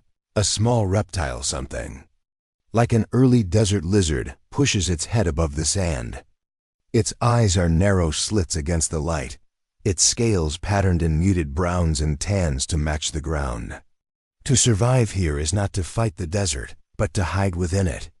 Every movement must be careful, timed with the wind. The little creature scuttles quickly across open ground, each step leaving faint tracks that the next gust erases. It pauses by a cracked stone, its body pressed flat to blend with the surface, watching for danger. Above, a shadow briefly crosses the sand, the wing of a small pterosaur gliding silently, its sharp eyes scanning the ground for movement. Lizard does not dare move. It waits, pressed into stillness, until the shadow passes. Then, in a quick dart, it disappears into the shelter of a dune. Safe for now. This reptile's day is a balance of hunger and caution. It emerges in the cooler evening hours to feed on insects carried by the wind, scurrying after the faint rustle of legs in the sand. When the sun burns high, it burrows into the cooler depths beneath the dunes, waiting out the furnace above. The desert is harsh, but it is not empty. Life survives here by listening to the wind, the sand, and the silence. The singing of the sands as the day deepens, the dunes begin to shift. Sand slides down their slopes in sudden cascades, producing a low hum, a resonance that vibrates through the air. Ancient travelers, long after the age of dinosaurs, would call this the song of the desert, but it was present long before human ears could imagine it. A deep, vibrating tone rising from the earth itself, as if the dunes were living things with voices of their own. The wind triggers the sound, the grains moving in harmony, each tiny particle playing its part in a great hidden instrument. To stand near such a dune is to feel the vibration in your chest, as though the land is speaking in tones too ancient for language. It is a sound at once eerie and calming, a reminder that the desert is never truly silent, It sings in ways beyond ordinary hearing. Storm. Over the dunes, the calm is deceptive. In deserts, storms come suddenly, unannounced. The first sign is often the sky. Clouds gather on the horizon, thin at first, then swelling into dark walls that move swiftly across the open land. The wind, once gentle, sharpens into a sharp hiss. It pulls at the dunes, lifting sand into the air, and within minutes the sky turns hazy, the sun veiled in a golden-brown curtain. Then the storm arrives. The wind roars, no longer a whisper but a voice of fury. Sand lifts in great spirals, whirling into walls that move like living things. Lightning flashes, a blinding strike against the horizon, followed by thunder that rolls endlessly across the barren expanse. For a moment, the desert is transformed into chaos, a sea of dust and sound, where vision is lost and the world seems to vanish. Small creatures huddle in burrows, sealing themselves in with sand. The little reptile from earlier presses deeper. Underground, sensing the storm's violence. Above, dunes collapse and reform, their slopes torn apart, reshaped in minutes. The sound is overwhelming. The howl of the storm, the hiss of sand striking stone, the deep rumble of thunder overhead. Yet even here, in this violence, there is beauty. The storm is not destruction, but transformation. When it passes, the desert will not be the same. The dunes will have shifted, new shapes carved, old paths erased. The desert renews itself with every storm. Nightfall over the sands, when the storm finally drifts away, silence returns. The winds soften, the air cools, and the desert seems to breathe again. Night descends swiftly, the sky turning a deep, infinite black. Stars emerge in dazzling clarity, so many, so bright, that the heavens seem to open like a vast ocean above. Desert at night is not lifeless. In the stillness, new voices rise. Insects begin their chorus, their chirps and hums weaving into the steady whisper of the wind. Small mammals emerge, their feet pattering faintly against the sand. Somewhere in the distance, a larger reptile, perhaps an early predator, lets out a rasping call. A sound swallowed quickly by the vastness. The sands themselves continue their song. In the cool air, the grains shift gently, producing faint murmurs. The desert is alive, but in a way so subtle that one must lean into silence to hear it. Each sound is small, delicate, but together they form a music unlike any other. Eternal breath, the desert is patient. It has no need to rush, no need to shout. Its power lies in time, in the endless repetition of wind, in the slow but certain reshaping of the land. Long before humans, long before even dinosaurs, there were deserts. And long after, deserts will remain.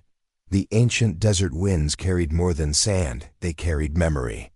They whispered over the bones of long vanished creatures, across the stones of ancient seas now dry, over plants long fossilized. They were the keepers of silence, sculptors of the land, and voices of a world that often spoke not in shouts or roars, but in gentle sighs. To listen to them is to hear the desert itself breathing, a timeless rhythm that has never truly ceased. The winds you feel today, brushing across your cheek, are kin to those that swept across the dunes of the Mesozoic. They are echoes of an eternal song, a song of patience, of silence, of endurance. The desert does not forget. It remembers in its sands, in its winds, in its quiet. To walk here, or to imagine walking here, is to enter a world where time feels different, stretched, eternal. It is to realize that even emptiness has a voice, and that silence itself can sing. Chapter 15: Volcanoes and Fire Mountains. In the prehistoric world, not all landscapes were calm lakes, whispering forests, or endless deserts. Some corners of the earth were defined by fire. Towering mountains belched smoke and molten rock. Rivers of lava flowed slowly across hardened plains, and the sky itself seemed to burn with the reflection of eruptions far in the distance. These were the fire mountains, the volcanoes of the Mesozoic, ancient sentinels whose presence shaped both the land and the life that dared to exist nearby. Imagine standing at the edge of a cooled lava field, where blackened rock stretches for miles, jagged and uneven underfoot. The air carries a faint sulfuric scent, a reminder of the molten rivers that still flow beyond the horizon. In the distance, a volcano rumbles, low and constant. A deep vibration felt more in the chest than heard with the ears. Occasionally, the peak glows a dull red as molten rock slowly rises, spilling over into streams of fire that snake down the mountain's slope.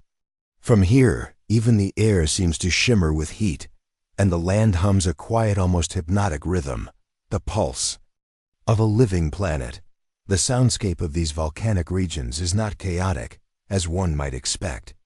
Yes, there are eruptions, yes, there is fire, but the world of the fire mountains is far more complex. Lava flows steadily, not in sudden bursts but in measured glowing paths that seem deliberate.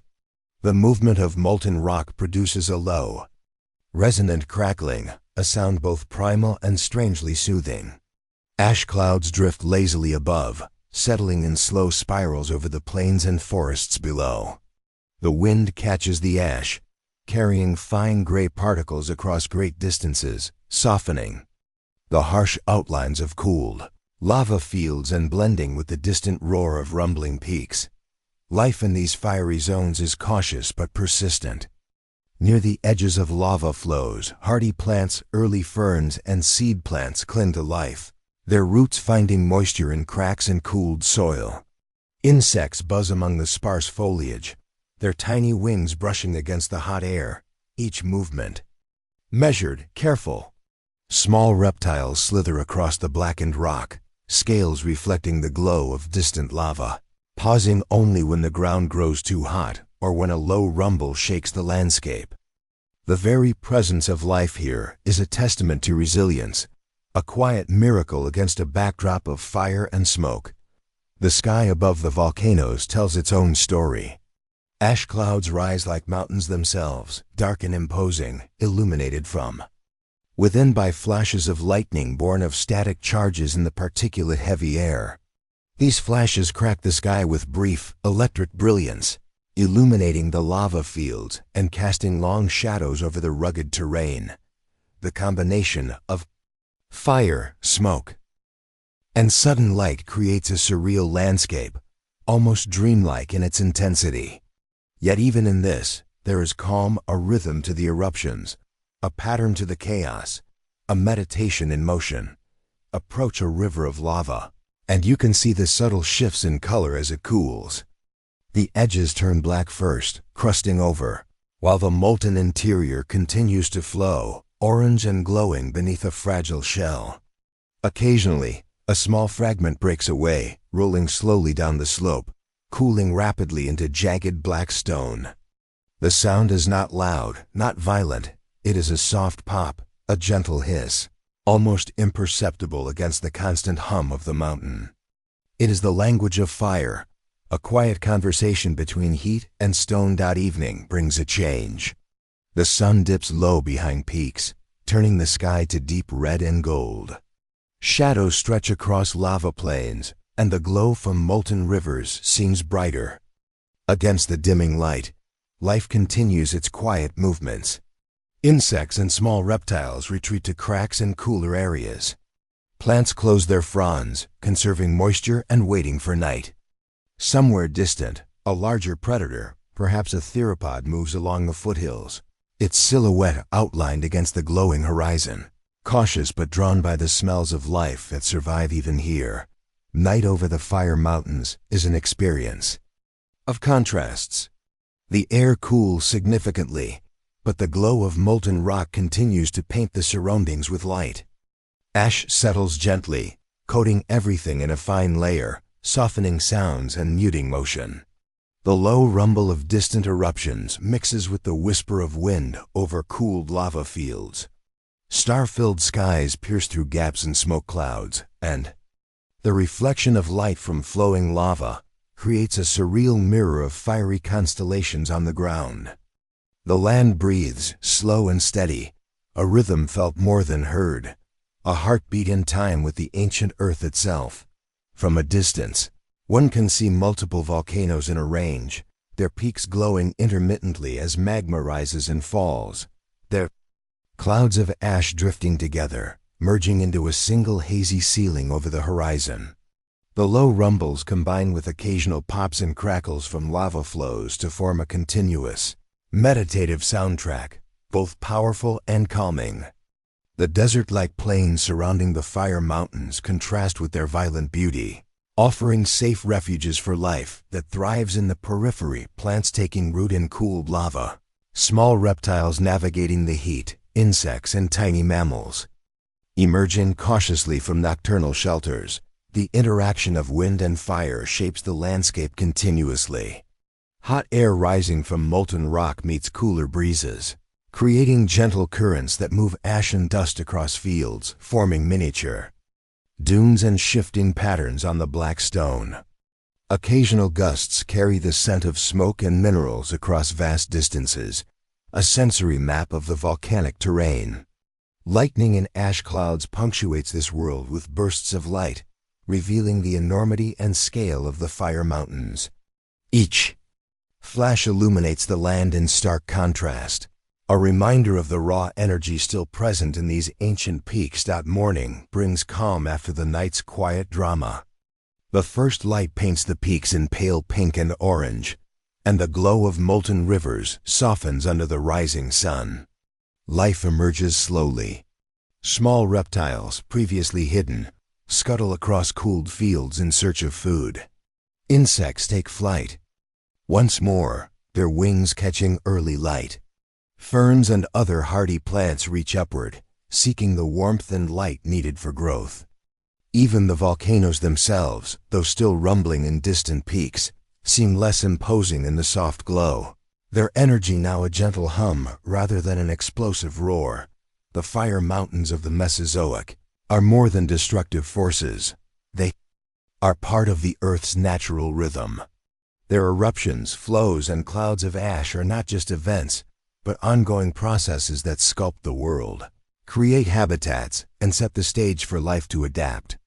The silence between eruptions is as significant as the eruptions themselves.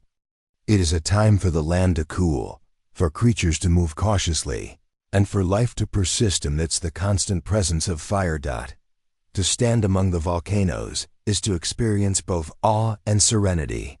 The sight of glowing rivers of lava, the hum of the earth beneath your feet, the whisper of wind through ash-strewn peaks, all combine into a meditative experience. Life has carved a niche here, finding balance on the edge of destruction. The fire mountains are timeless, their presence a reminder of the power, persistence, and quiet beauty of our prehistoric world. Even long after eruptions cease, the cooled lava fields hold memory. The shapes of flows, the cracks were molten. Rock cooled first, the gentle curves of ash-covered slopes all speak of a world alive with energy, a landscape in perpetual motion, yet strangely still. To listen closely is to hear the earth itself breathe, its voice carried in the low rumbles. The crackles of lava, the whispering winds, and the distant flash of lightning. The fire mountains are alive, but not in the way we imagine life. They live in rhythm, in persistence, in the subtle balance between creation and destruction. In the distance, the volcanoes continue to glow faintly even as night deepens, casting pale light across blackened plains. Life persists, cautiously but steadily, insects, reptiles, and plants marking time against the backdrop of fire. And the wind carries it all, the warmth, the ash, the hum of Earth's own heartbeat, reminding anyone who listens that the prehistoric world was a place of both fury and calm, destruction and meditation, and that even in the face of fire, there is stillness worth savoring. Chapter 16. The hidden swamps in the heart of the prehistoric world, where the sun casts dappled light through dense, towering reeds. The hidden swamps of the Mesozoic breathe in quiet rhythms. These wetlands are ancient, timeless, and alive with sound, though it is a sound often overlooked. Water laps gently against moss-covered banks. Dragonflies skim across the mirrored surface of ponds, their wings catching the glint of morning. Sun, somewhere beneath the murky water, fish stir, sending ripples across the surface. The swamp is alive, yet it moves at its own unhurried pace, a world suspended in a delicate balance between water, land, and the creatures that inhabit it. Morning. Mist rises, curling over the ponds and streams, softening every sound. Croaks echo from the bank's amphibians calling to one another, their voices merging into a low, rolling chorus. Occasionally, a splash interrupts the gentle rhythm as a fish darts through reeds or a small reptile slips into hiding.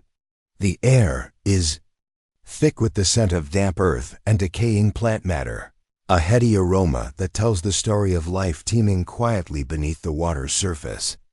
This is a world where subtlety reigns. The movements are small, the sounds soft, yet each is a vital thread in the tapestry of swamp life. Along the edge of the ponds, early turtles bask on logs, shells glinting in sunlight that filters through. The reeds, their slow movements, deliberate and cautious, speak of a life adapted to the rhythm of water and wind. Small dinosaurs, cautious and alert, pick their way along muddy banks, their feet sinking softly into the damp soil. They move carefully, pausing at the edge of the water to drink or hunt for small prey. The swamp rewards patience. Those who rush are met with hidden dangers beneath the murky surface. Dragonflies dominate the airspace above the water, weaving in delicate patterns. Their iridescent wings shimmer as they catch the light, skimming just above the surface or resting briefly on the reeds. Insects of all kinds add their subtle voices to the symphony, the hum of bees and early flowering plants, the gentle buzz of wings stirring the still morning air. Each sound is small, fleeting, yet contributes to the overall sense of life that pulses softly through the wetlands. Beneath the surface, life thrives in unseen complexity. Fish weave through the submerged roots of reeds, their scales flashing like liquid silver. Amphibians, some tiny and nimble, others larger and more imposing, navigate the underwater forest, hunting insects or avoiding predators. Small reptiles lurk near the edges, scanning for both food and threats. Even the water itself is alive with subtle movement currents weaving around roots, small bubbles rising as oxygen escapes from decomposing plants, the occasional snap of a turtle or fish breaking the surface. The interplay of sunlight and mist transforms the swamp into a place of quiet wonder.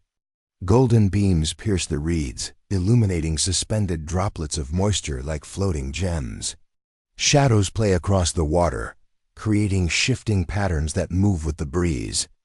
The reeds themselves sway gently, brushing against one another with soft whispers that mingle with the croaks, hums, and splashes of the swamp. It is a living painting, a harmonious blend of sound, movement, and light. Crafted over millions of years, life in these swamps is constantly adapting.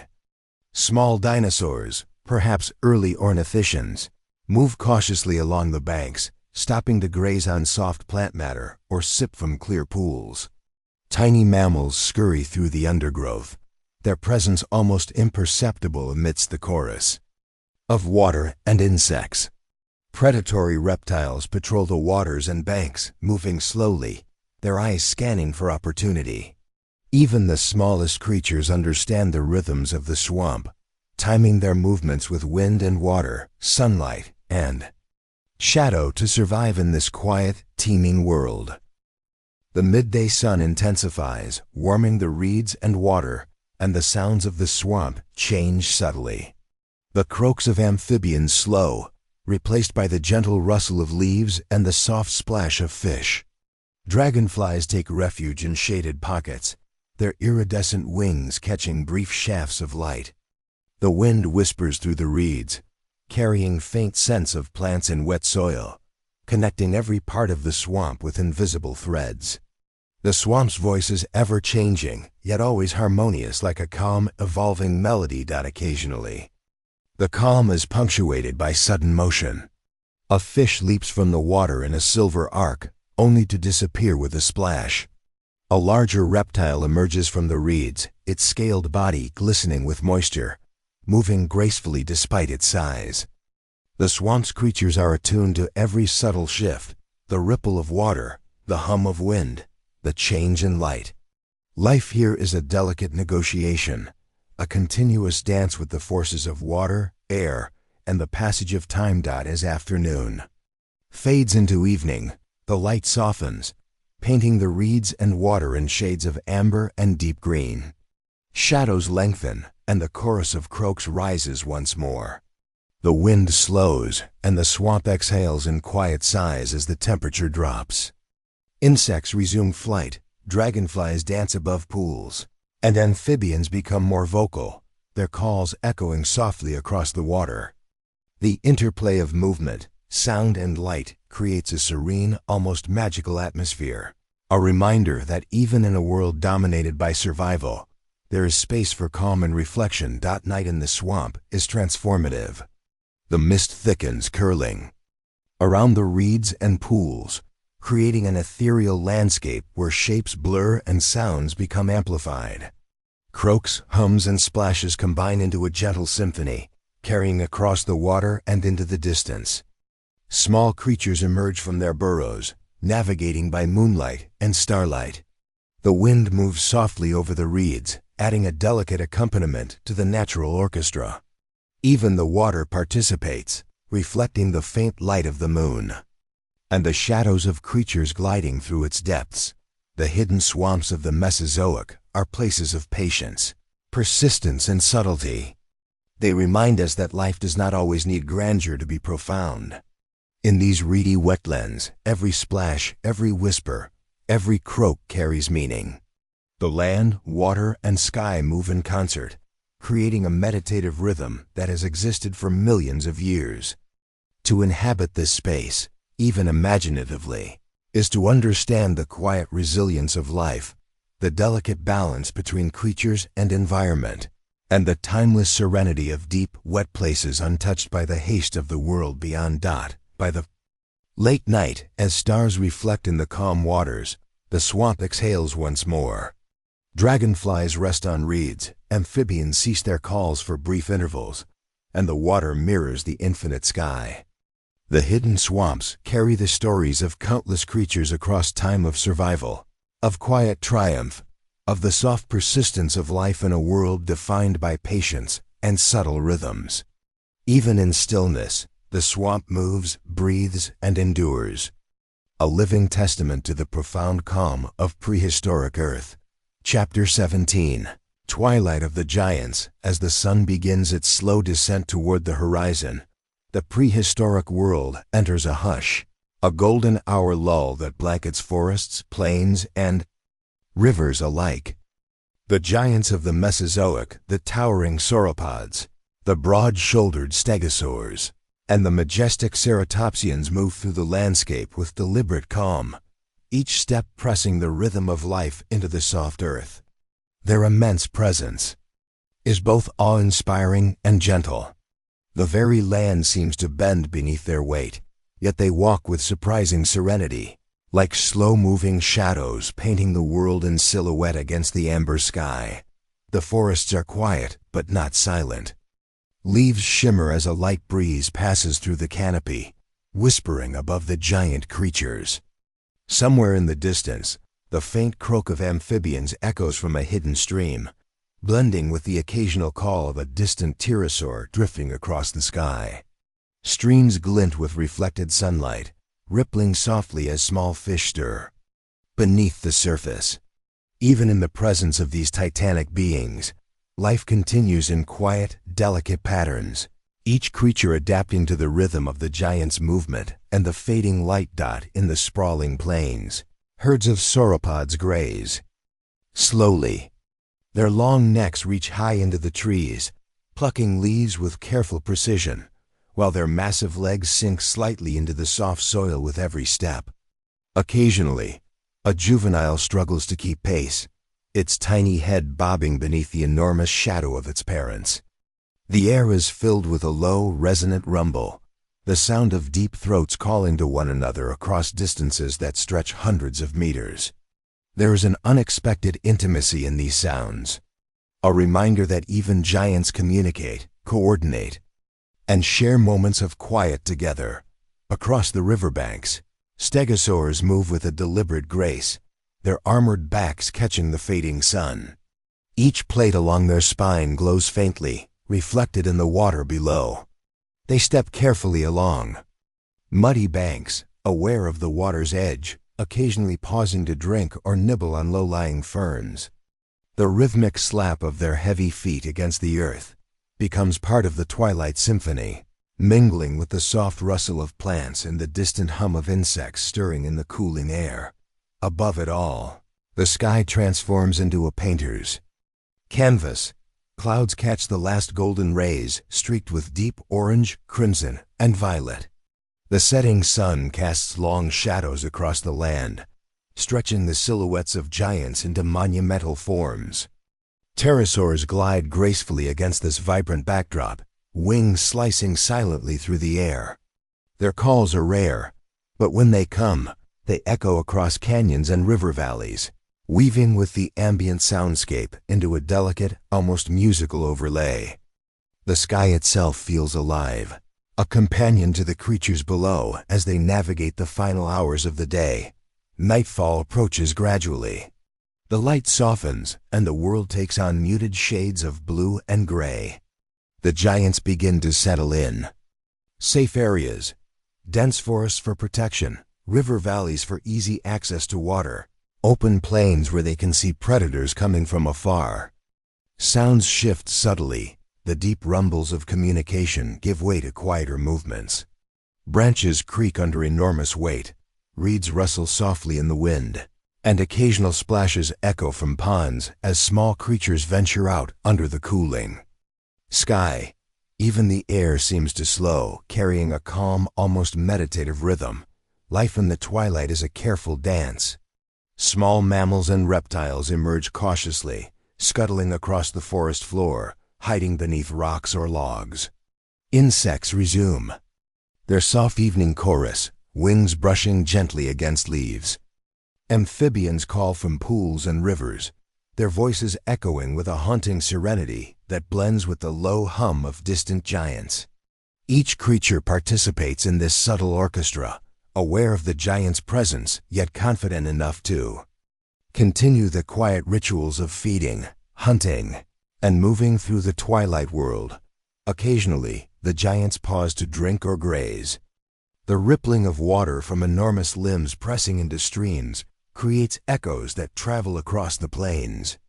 Insects take flight, startled briefly, then resume their delicate flight patterns.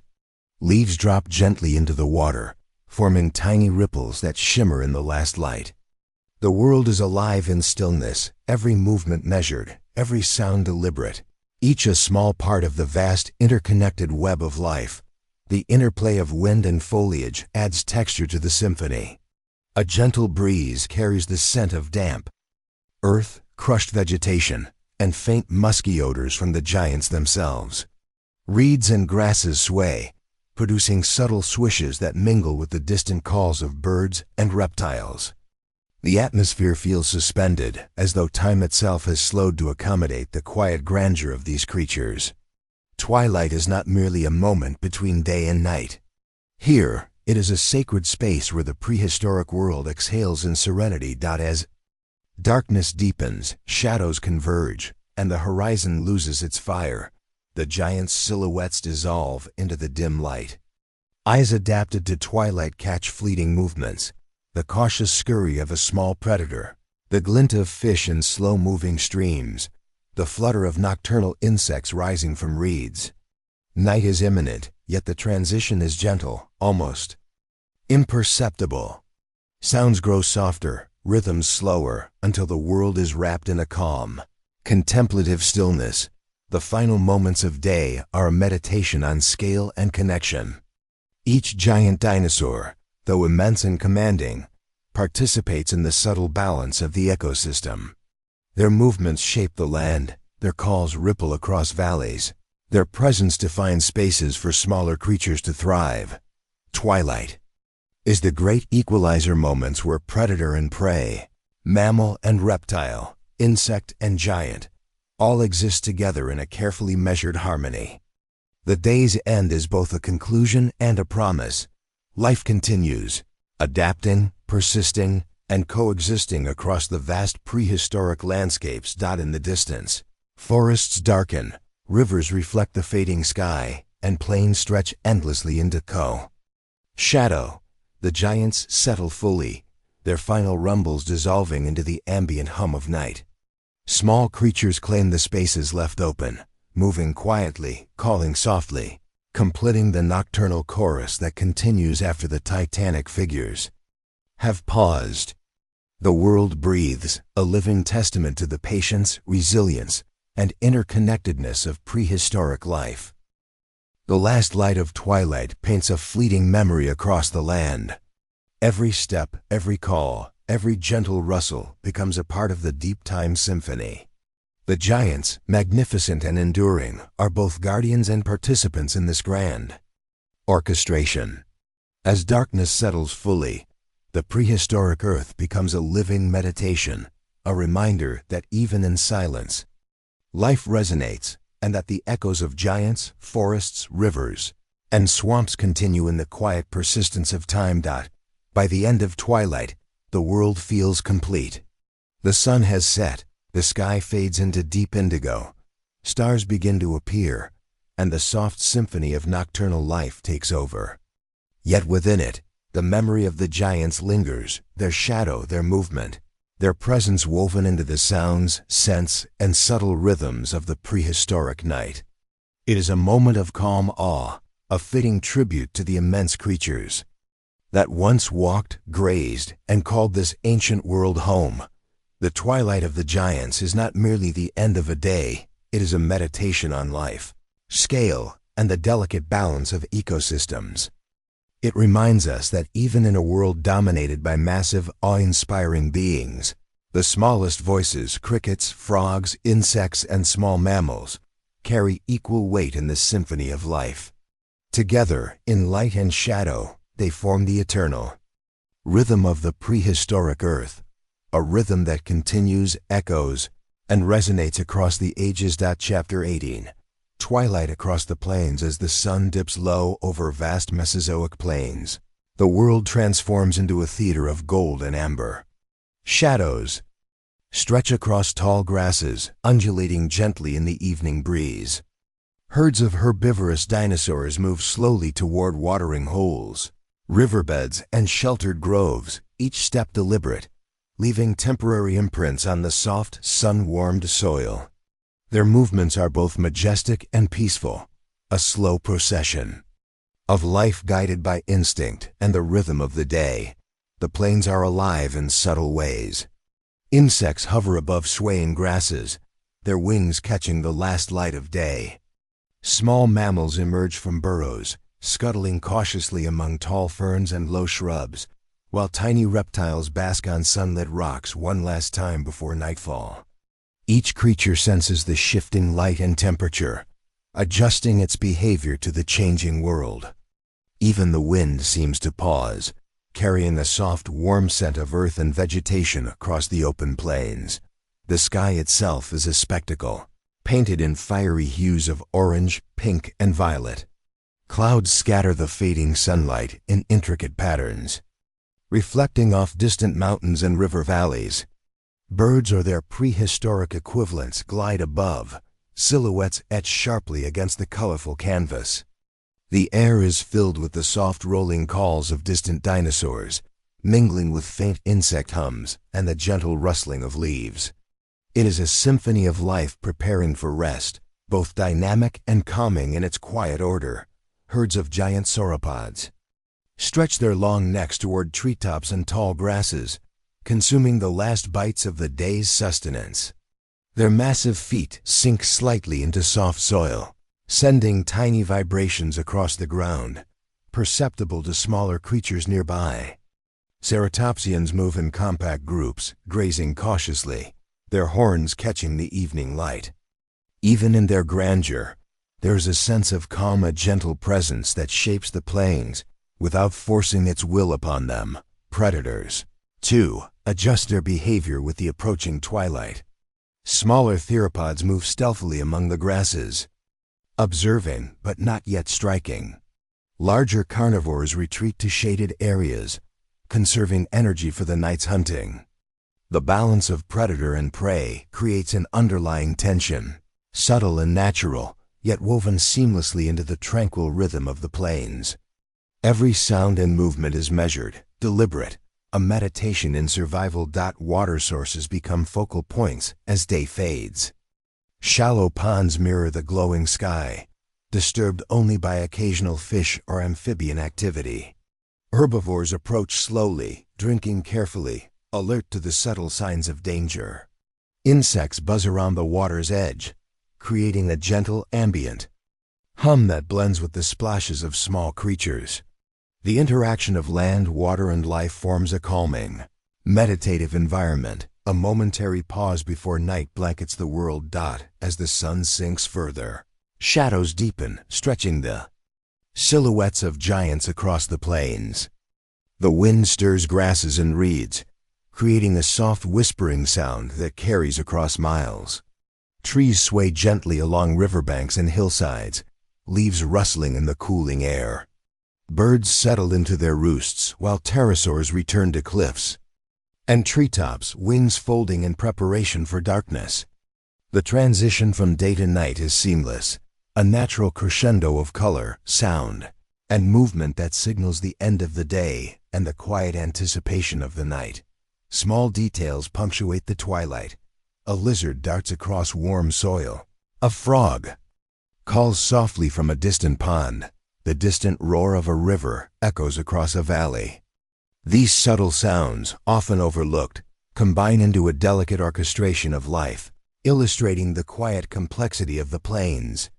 Every creature, every ripple, every rustle contributes to the harmony of the environment, reinforcing a sense of calm, continuity, and deep time connection. The glow of the setting sun slowly fades to soft purples and blues, reflected across shallow water pools and the edges of hills. The air cools, carrying scents of moist soil, crushed vegetation, and the faint musk of animals returning to their resting areas. The herds settle, the predators retreat, and the plains breathe a deep, collective sigh. The rhythm of life persists, measured yet profound, and the ancient landscape exudes a sense of serenity, rarely captured in its full magnitude. Even as darkness approaches, there is no abrupt ending. Twilight across the plains is a gradual meditation, a slow, deliberate lowering of light, a gentle shift in sound, and the careful positioning of life as the night prepares to arrive. Shadows stretch, sounds soften, and the vast expanse of the plains becomes a canvas of subtle movement and delicate interactions.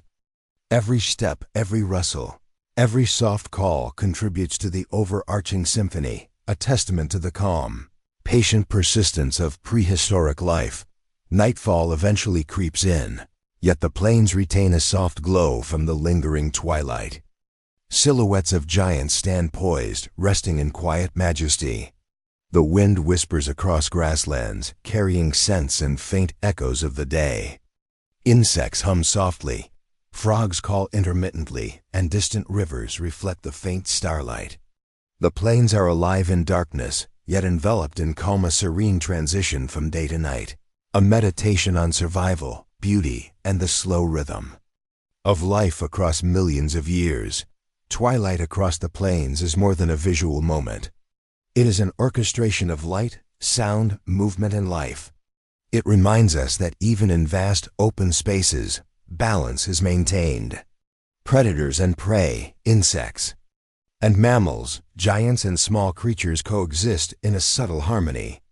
Each contributes to the ongoing meditation of life, forming a living, breathing landscape that continues quietly, persistently, and beautifully as night fully descends. Chapter 19.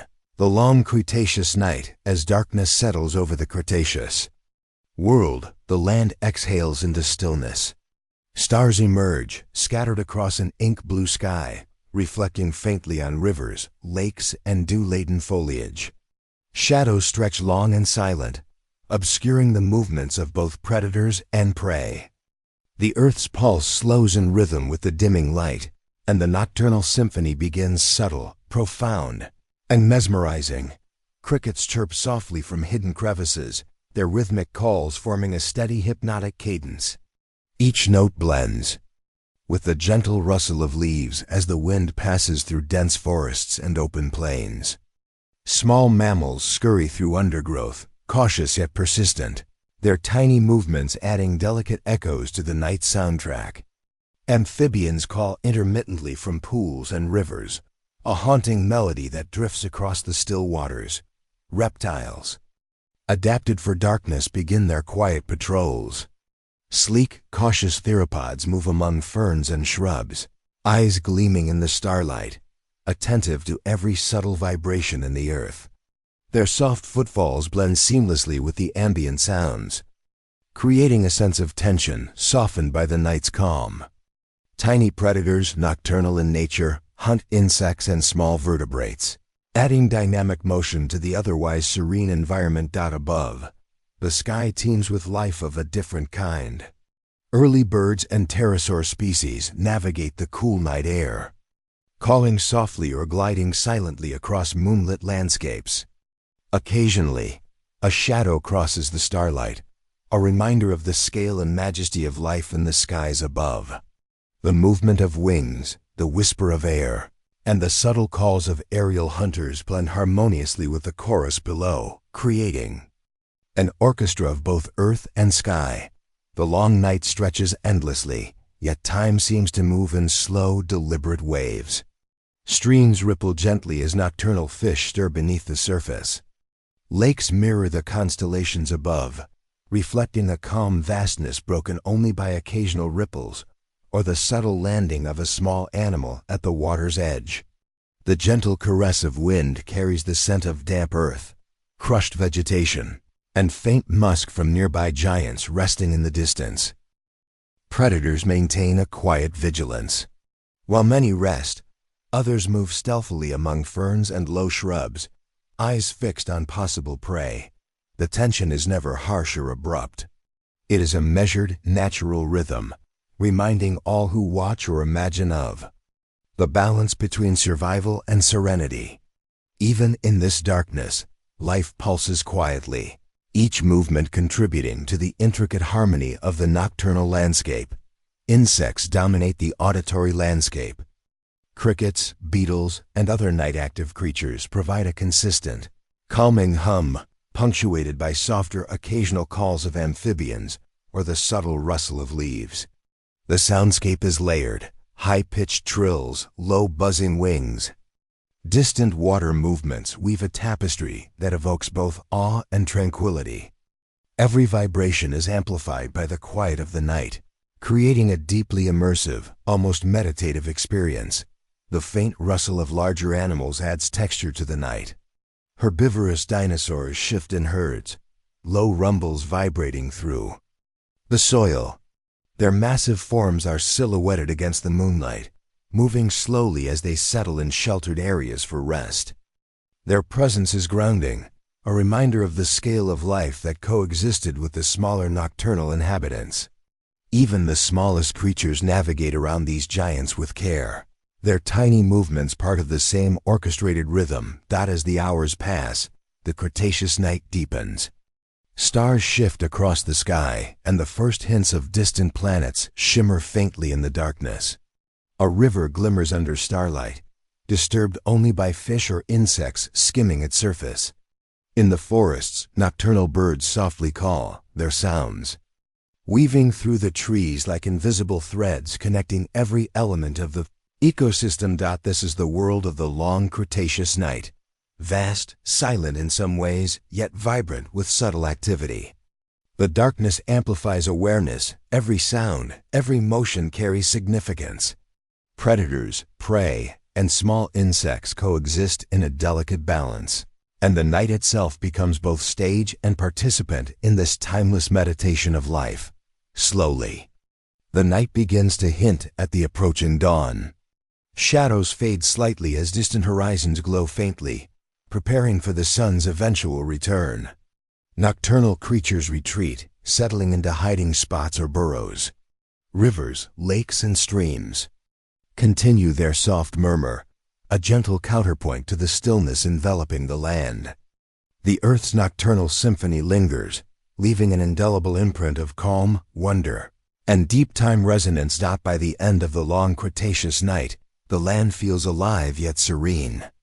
Every chirp, splash, and rustle contributes to a profound sense of continuity. Life adapts, persists, and breathes in rhythm with the slow unfolding of time. The world of night is a meditation on survival, coexistence, and the quiet beauty of the ancient Earth, an experience that prepares the landscape and the viewer for the return of light in the final chapter. Chapter 20. The Final Echoes of Prehistoric Earth. The first rays of dawn touch the ancient Earth, painting forests, plains, rivers, and mountains with soft golden light. After the long Cretaceous night, the world awakens in gentle harmony. Every leaf, ripple, and creature seems to exhale in unison, as though the planet itself is stretching. After a deep, restorative slumber, the echoes of prehistoric life linger in every corner. The whispers of wind across ancient ferns, the distant murmur of rivers, the soft movements of creatures emerging from night. In the forests, shadows recede, revealing massive trees swaying gently in the morning breeze. Birds or their prehistoric ancestors take to the skies, their wings slicing softly through the warm, fresh air. Insects hum in layered, overlapping rhythms, adding texture to the forest symphony. Even the smallest sounds, the rustle of leaves, the drip of dew from branches, carry significance in this moment, as the world reawakens with an almost sacred reverence. Across the plains, herds of herbivores stir, stretching and moving toward grazing areas. Giant sauropods lift their immense necks to feed on tender foliage, while ceratopsians shuffle cautiously among shrubs. Each movement resonates through the land, the soft rumble of a herd, the gentle thud of feet on soft soil, the swish of tails brushing against tall grass. These giants, both awe-inspiring and peaceful, remind us of the patience and rhythm embedded in ancient ecosystems. Waterways shimmer in the morning light. Lakes mirror the sky, reflecting the slow movements of small fish beneath the surface. Frogs call intermittently from the banks, and insects skim across the water's sheen. Rivers murmur quietly, guiding the flow of life across the land. Every droplet, every ripple, and every subtle sound contributes to the final orchestration of this prehistoric symphony. The water itself becomes a meditation, reflecting the continuity of life across time and space. Predators cautiously resume activity. Theropods patrol shaded areas, moving with calculated stealth, yet there is no sense of urgency. The land is balanced, a choreography of coexistence where every species, large or small, has its place and purpose. Small mammals scuttle through undergrowth, insects rise into the morning air, and amphibians bask briefly on rocks warmed by the soft light. Every life form participates in a timeless rhythm, an ongoing meditation of existence in deep time. The air is alive with scent and motion. Moist earth, flowering plants, and the subtle musk of giant herbivores blend into an aroma that seems to carry the history of the planet itself. Breezes whisper through ancient trees, carrying the soft creak of branches and the distant splash of streams. The interplay of light, sound, and scent creates a fully immersive tapestry, a living record of prehistoric Earth's elegance and complexity. As the sun rises higher, the scale of the landscape becomes fully apparent. Mountains in the distance glow with dawn's warmth. Rivers thread through valleys, and plains stretch endlessly under the sky. Giant dinosaurs traverse these expanses, their movements measured and deliberate. Juveniles play gently among adults, learning survival through observation and experience. The balance of predator, prey, and environment is maintained effortlessly, a testament to the resilience and sophistication of ancient ecosystems. In quieter corners, hidden swamps and wetlands hum softly. Reeds sway, water ripples, and frogs call. Amphibians and insects engage in subtle nocturnal routines that have spilled into morning activity. These small, often overlooked details remind us that even in the presence of immense giants, the minutiae of life remain essential, shaping the rhythm and harmony of the world. Overhead, the sky evolves into a canvas of shifting colors. Soft golds, pale blues, and faint rose hues mingle as the day advances. Pterosaurs glide across these skies, calling softly, wings catching the first intense light. Early birds and their relatives flit among treetops, adding movement and song to the visual panorama. The aerial dimension completes the orchestration. Begun in forests, lakes, rivers, and plains, tying together every element of life across prehistoric Earth. Evening memories linger as shadows shorten and the golden light strengthens. The echoes of night, the crickets, nocturnal reptiles, and soft hums of insects fade, but leave an imprint in the living memory of the land. Streams continue their soft murmur, leaves whisper in gentle wind, and creatures move rhythmically as if in silent meditation. Every sound, every subtle movement carries the resonance of millions of years of evolution and adaptation. As the day reaches its zenith, the prehistoric world stands in calm majesty. Life thrives across scales, from the smallest insects to the kung, towering giants from the shallow streams to the vast inland seas. Each organism, each ripple, and each breeze contributes to the eternal rhythm of existence. The planet itself seems to breathe, a slow, deliberate inhalation and exhalation spanning landscapes, species, and time. In these final moments, the lesson of the prehistoric Earth becomes clear. Life is persistence, balance, and coexistence. The grandeur of giants does not overwhelm the delicate. The smallest creatures are never insignificant. Every leaf, every wing beat, every rustle in the grass contributes to this symphony of life, a meditation on continuity, adaptation, and the eternal beauty of our planet's history. The final echoes of prehistoric Earth are not dramatic or abrupt. They are subtle, persistent, and profound. They reside in the quiet murmur of rivers, the soft rumble of distant giants, the delicate hum of insects, and the gentle sway of plants. They linger in the imagination, inviting reflection, wonder, and calm.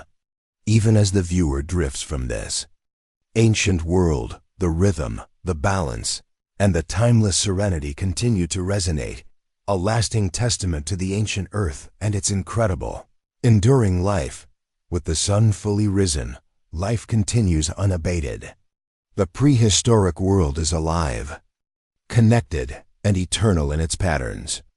The echoes of mountains, rivers, forests, deserts, swamps, and plains intertwine, forming the final, serene meditation of the series.